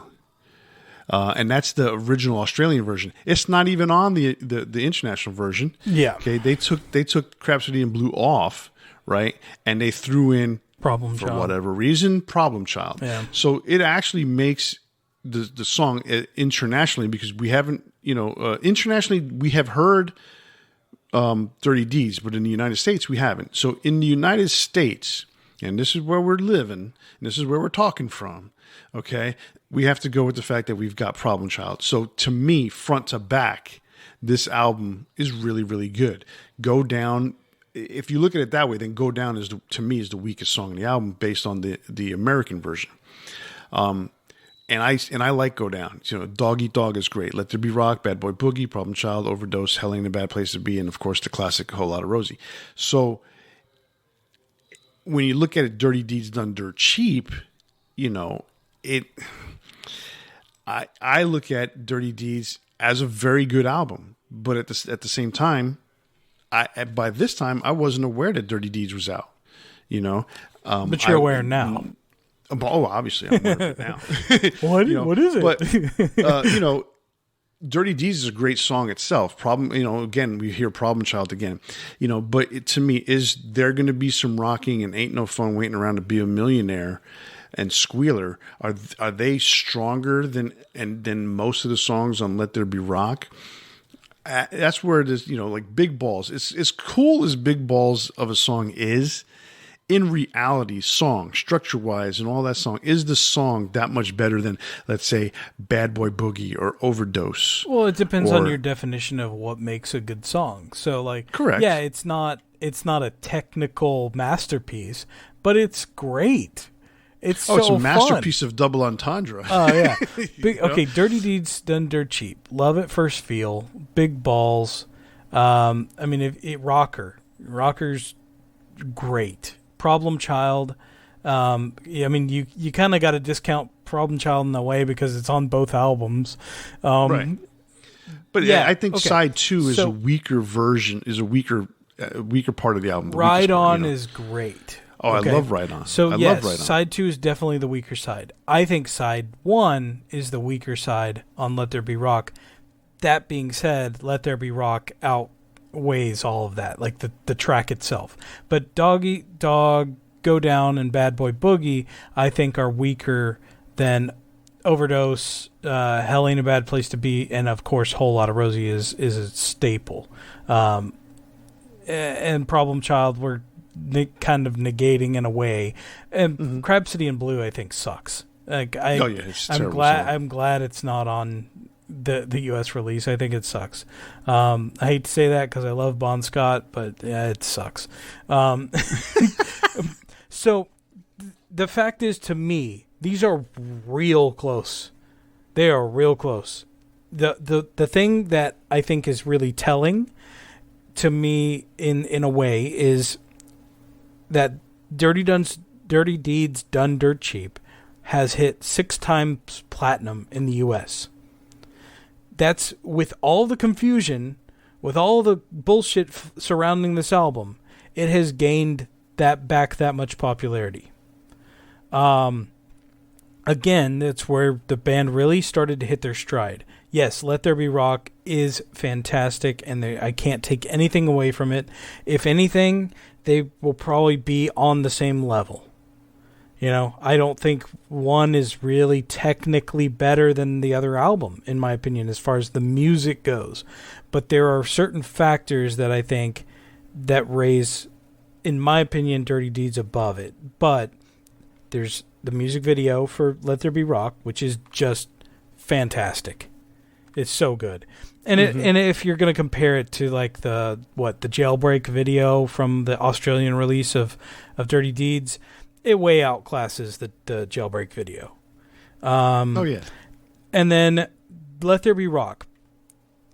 What will make me really okay with putting it at number 3 above Dirty Deeds is this album saved the band from breaking up.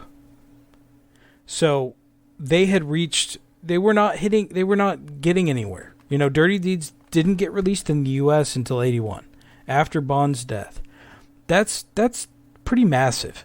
That means that they weren't going anywhere.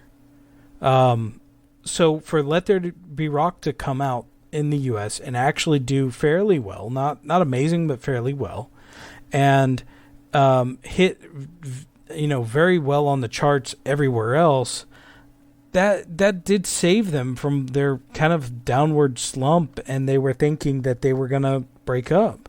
So to save them and then to follow that up with Highway to Hell, yeah, I can agree that this has a little bit more of an impact and an importance than Dirty Deeds.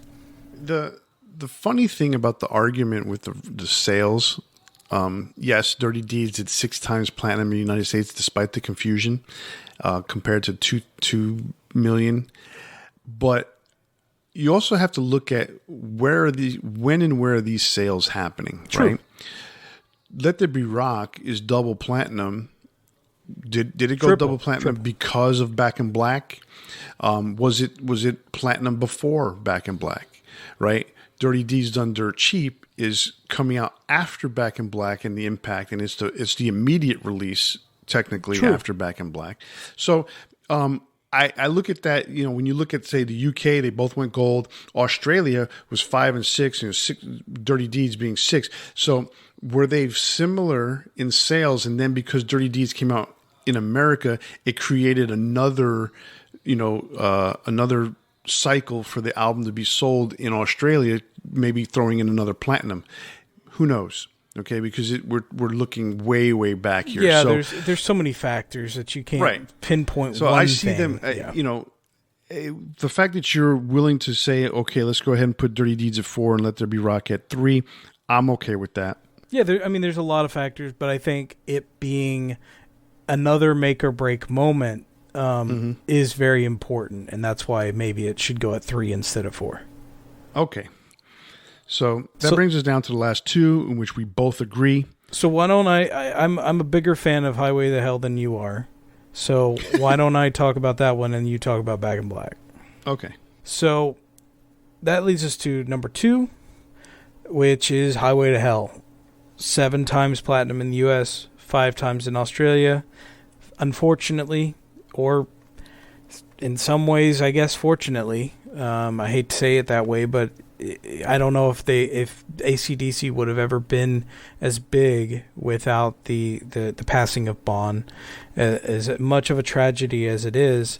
So I hate to even think of it that way, but this was the final album with Bond.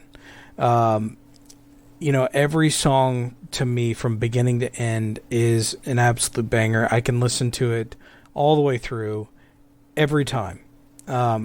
Highlights, if I'm going to pick highlights, would be Highway to Hell, Girls Got Rhythm, Touch Too Much, Shot Down in Flames, Beating Around the Bush, If You Want Blood, and Night Prowler. That's practically the whole album.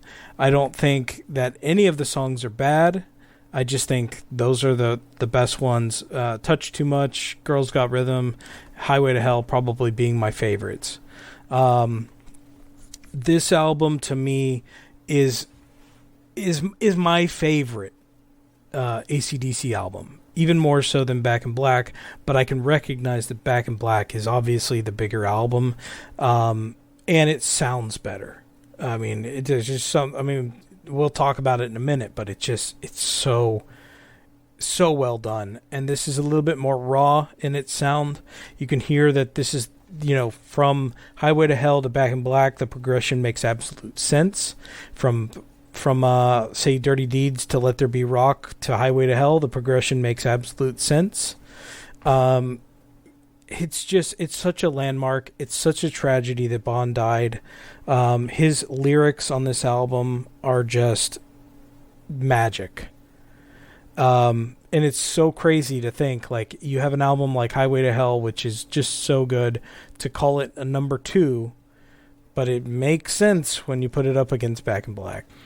You know, there's reflecting upon both albums, and I've said this story before. The first 4, and I bought 4 CDs at one time, the first time I ever bought a CD.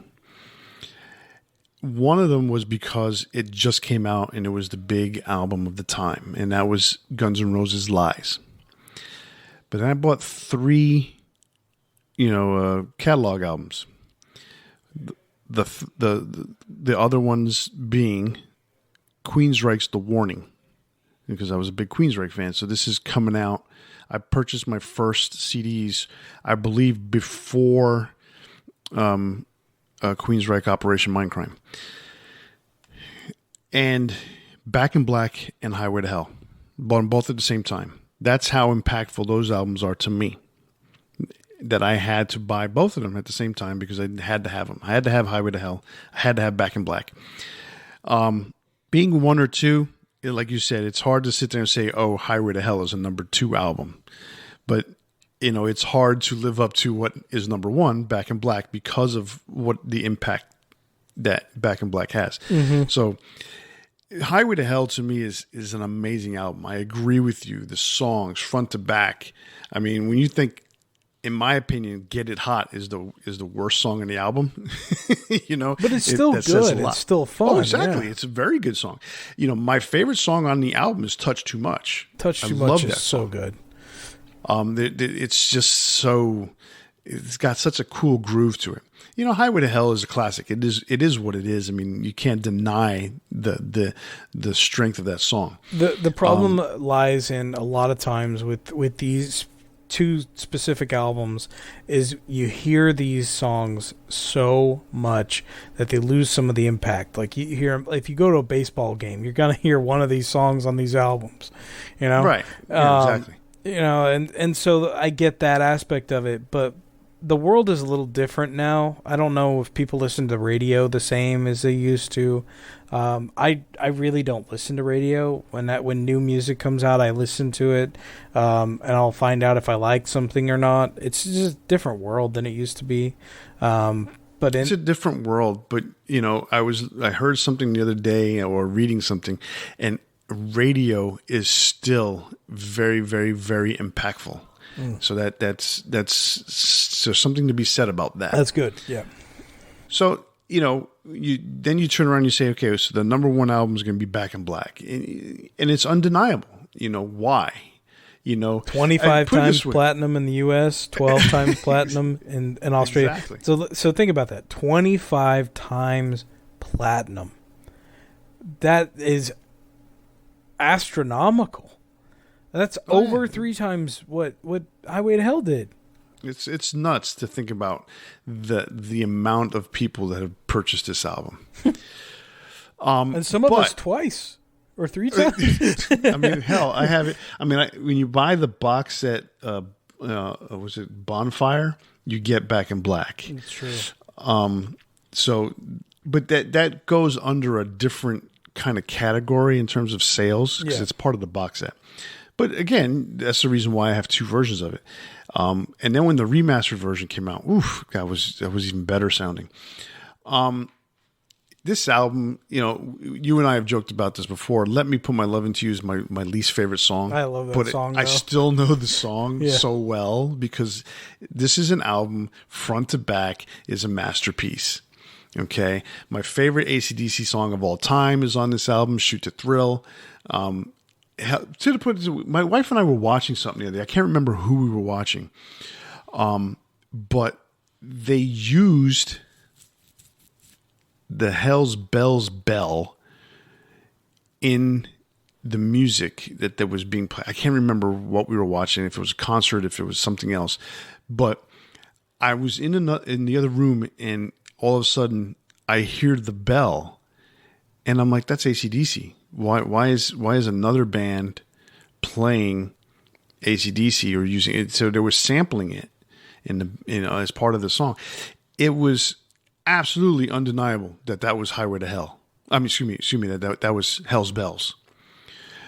So, that's the impact of hearing that bell, because they use it too for who was the closer for the San Diego Padres, Trevor Hoffman, used Hell's Bells. So as soon as the ninth inning came and he was ready to close it, when they went to commercial, and so the stadium, people inside the stadium, you would hear the first bell, boom, and he's making his way from the bullpen to the mound. He's playing Hell's Bells, much like how Mariano Rivera used Enter Sandman.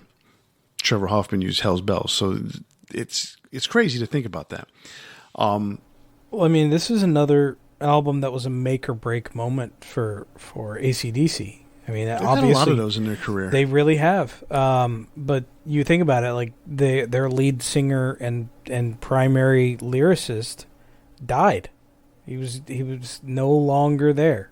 So how do you follow that up? I mean, they considered breaking up. They considered, calling it quits. Well, you steal his lyric book. This guy that sounds exactly like Bon Scott. No, I'm just kidding.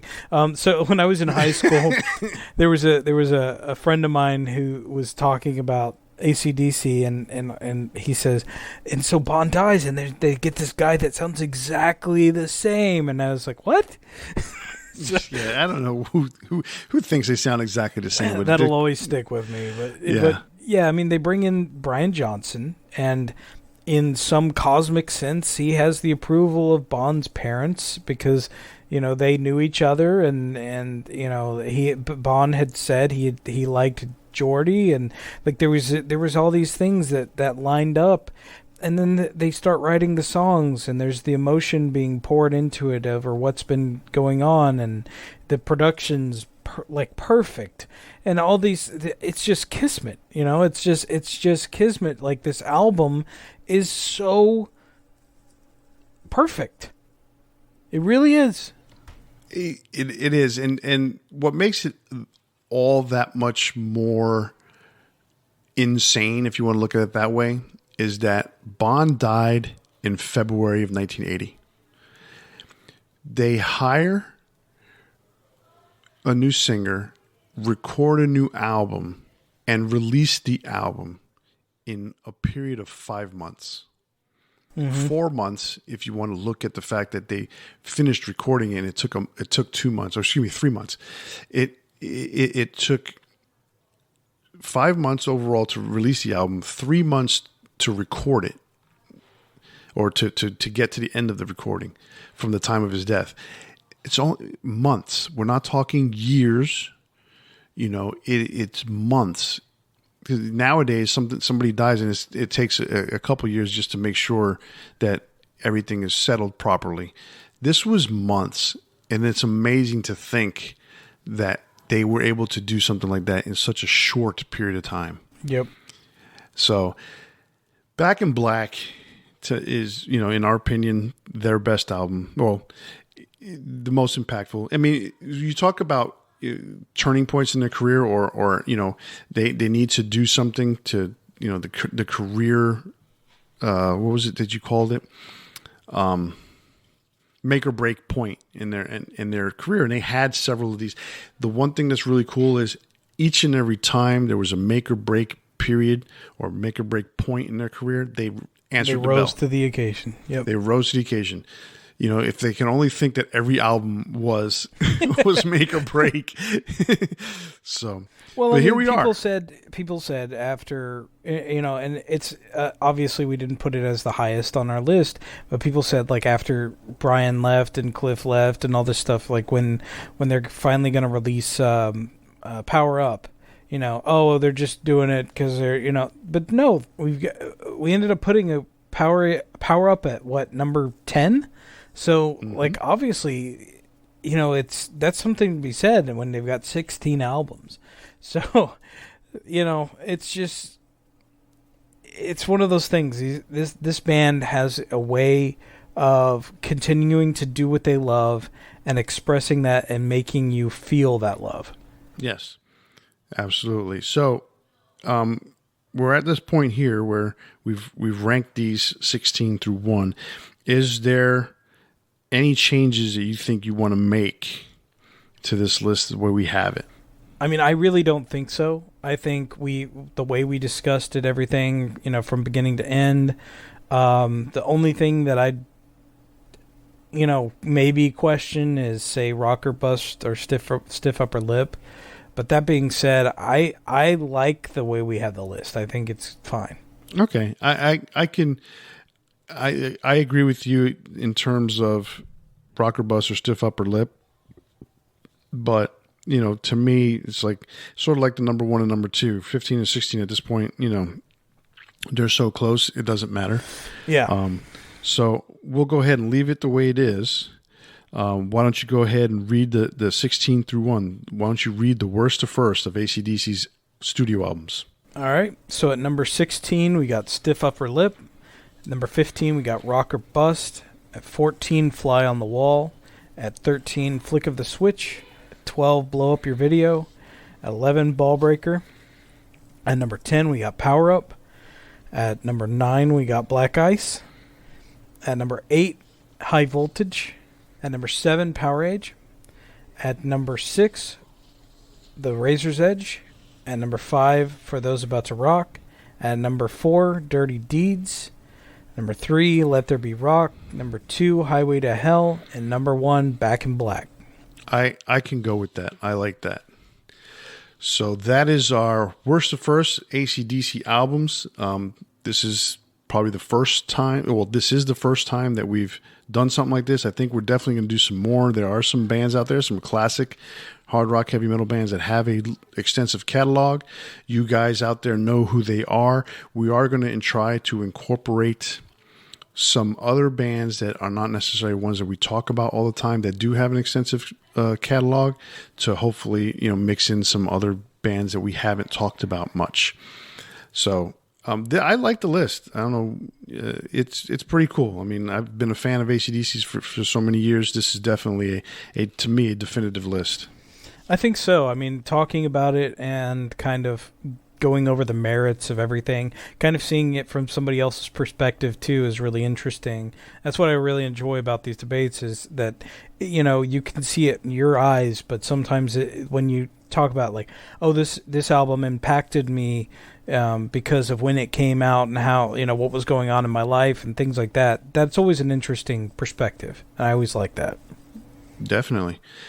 You have to look at those things because there's a lot of all those things, everything, the impactfulness, the emotion behind it, why this song means something to you. They all have something that is the reason why this means something to you. And that's absolutely necessary in this kind of debate.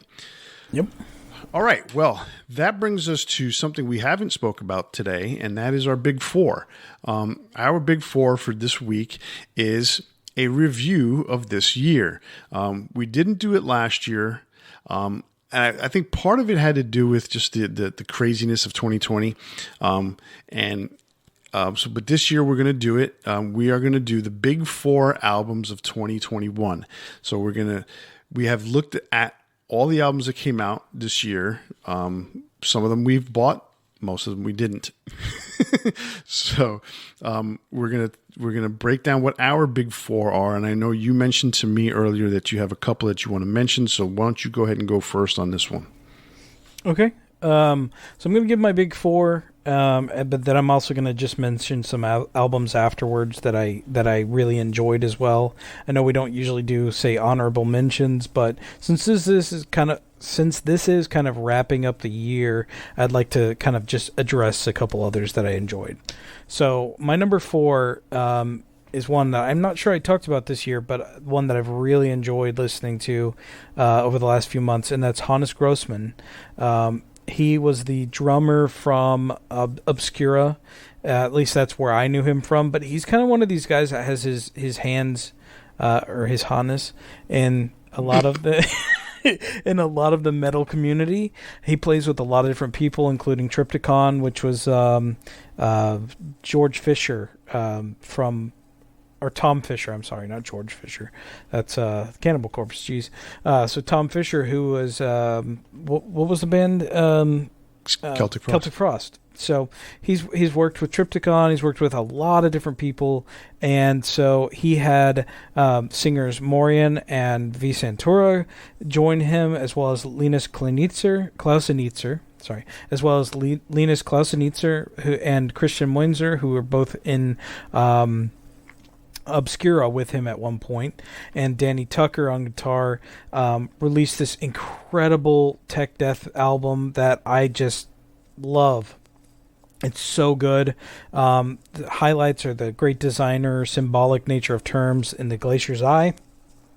I think it's a really underrated album, at least in the U.S. I think it's one of those that you don't see a lot online about, but if you get a chance, check out To Where the Light Ends by Hannes Grossman.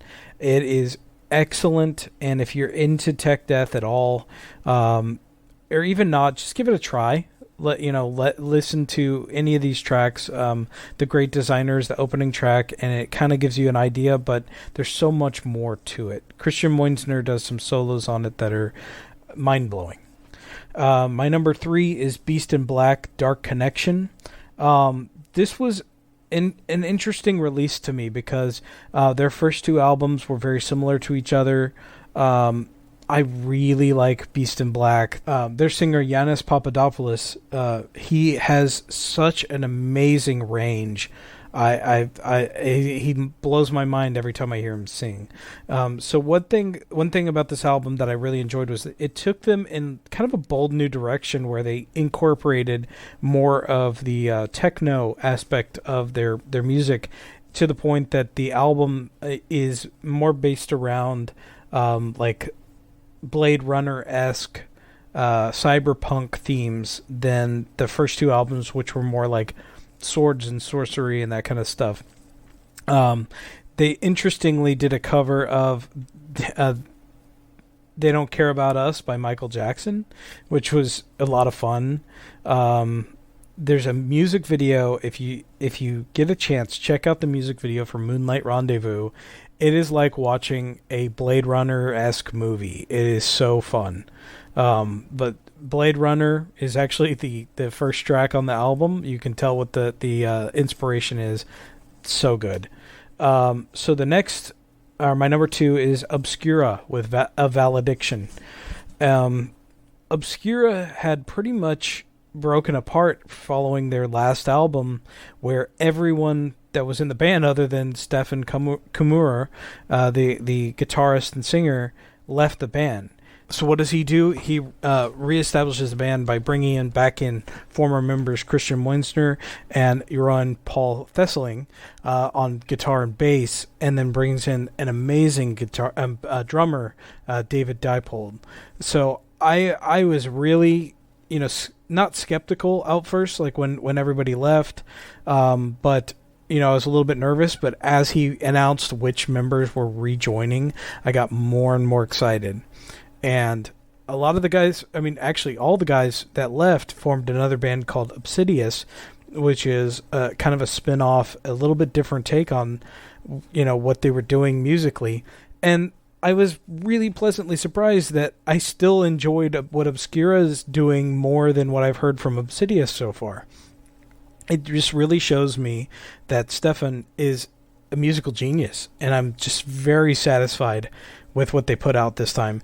Highlights are Forsaken, which has some amazing guitar work, and it brings in a lot of what Christian Moensner did on his solo album or albums, with his guitar work, and adds that into this. So there's a lot more collaboration in the songwriting here, and I just love it. Solaris, When Stars Collide, and then if you're looking for a really heavy track, listen to Devoured Usurper.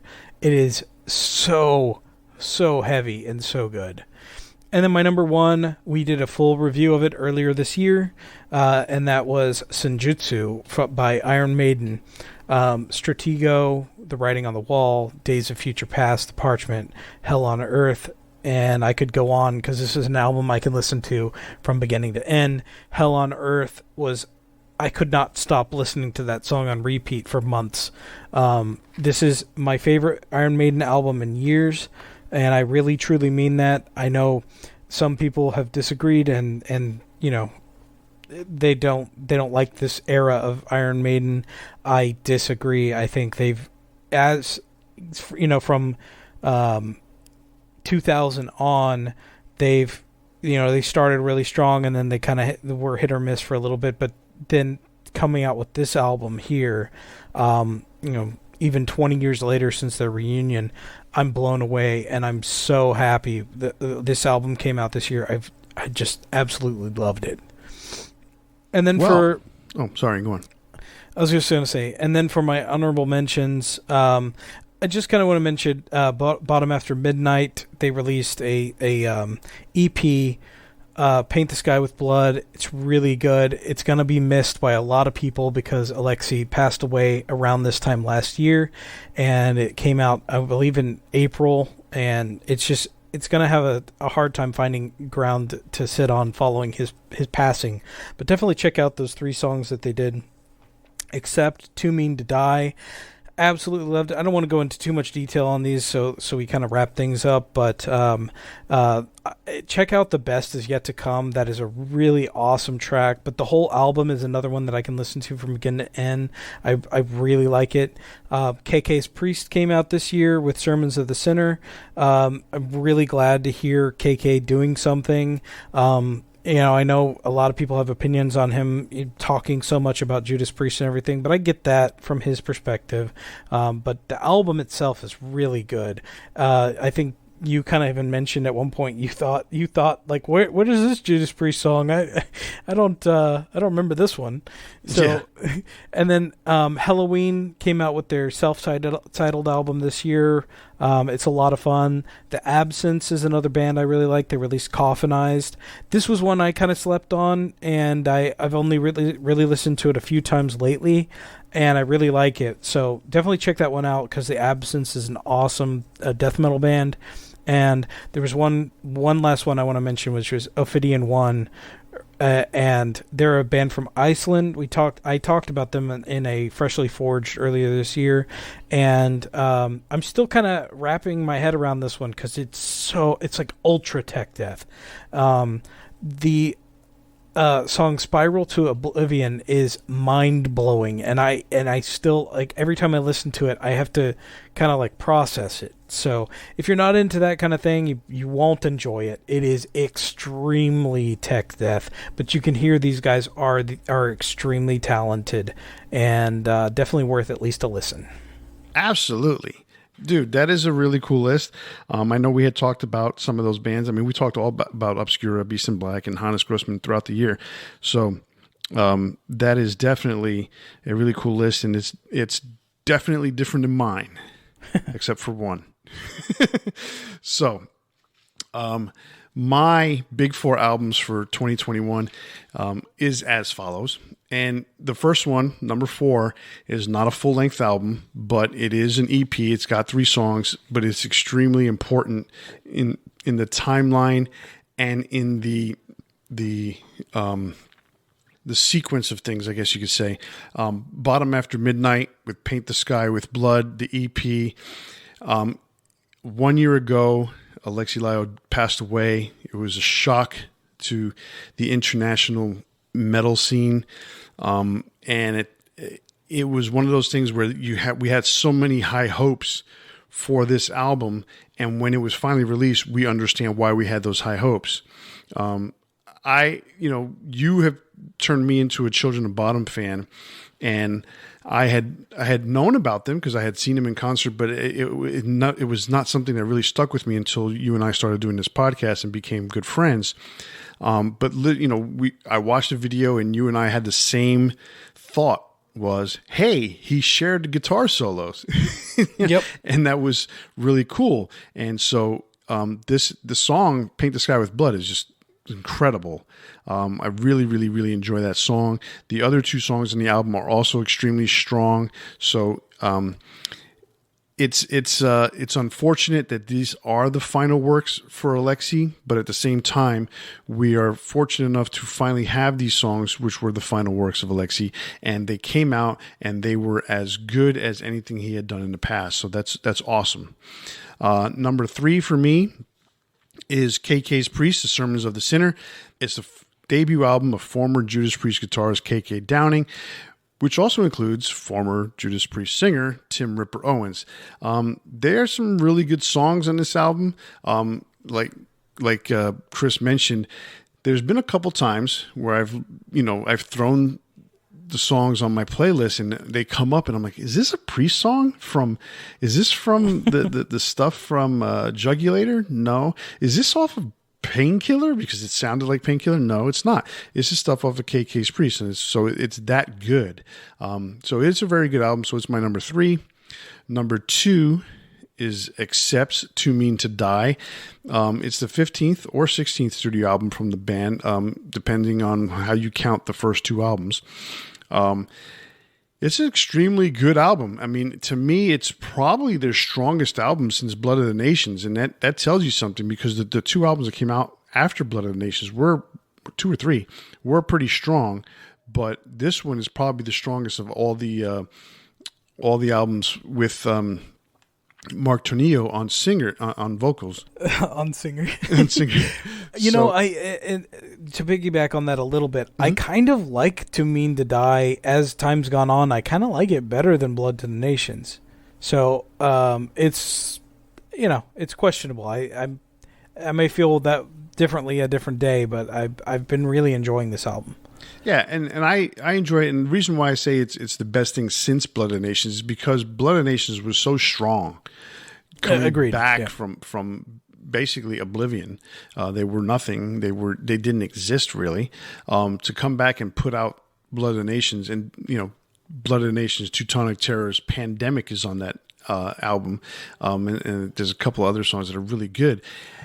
That to me, when they released Stalingrad and Blind Rage and all the things after that, they all, to me, kind of sounded the same and it became like generic Accept. And they had 1 or 2 strong songs, almost like, the last 2 hours that we were talking about AC/DC and having certain types of songs being their style. And yet, you have ones that are better than others. That's the way these last few albums have been. But Too Mean to Die has had some really good songs on it to me. I mean, it leads off with Zombie Apocalypse, which, it's kind of corny in that way, but so what? That's what metal's all about. It's a good song, but then Overnight Sensation, I know you're not big on that one, but I thought it was a pretty cool song. And The Undertaker, which was the first single off of it, is a really cool song. But the highlight is, and then you mentioned it, The Best Is Yet to Come. That song, I listened to it the other day and it just popped up on my playlist, and I wasn't really paying attention to it per se, but I started getting this Deep Purple vibe, and I was like, wow, this is a really cool song. And then I say, oh, this is that Accept song that Chris likes a lot, and it's The Best Is Yet to Come. So it's a really, really good song. So it's a really, really good album. So that's my number 2.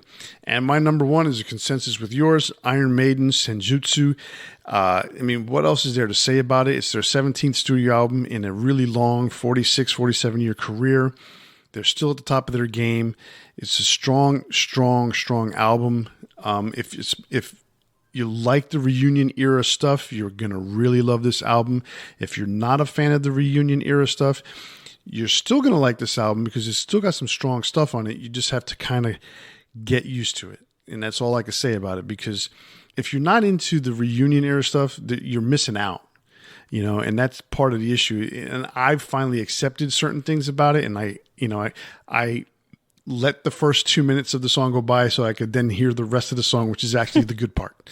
So give it a listen. It is a great album. Give all these albums a listen because they're all good stuff. And there's, go to the list on Wikipedia of the 2021 releases that came out for heavy metal bands, and you'll see a lot of good albums, a lot of good artists on there. Agreed. All right. Well, that's our big 4 albums for 2021, and that brings us to the end of this year-end episode.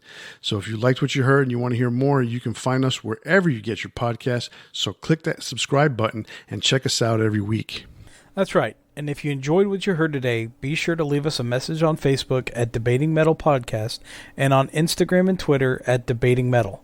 On Facebook, it is different. It is Debating Metal Podcast, and again, on Instagram at Debating Metal. Be sure to check us out on YouTube and leave us a comment. If you disagree with our list and want to give us your list, send us an email to debatingmetal@gmail.com, and we'll read your list on the next episode. If you use Spotify, be sure to check out our playlist from all our greatest hits episodes, like the one we just recently did for Alter Bridge.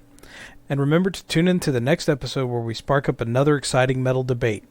On behalf of Kenneth and myself, stay safe, always turn it up to 11, and have a happy new year. See ya next year.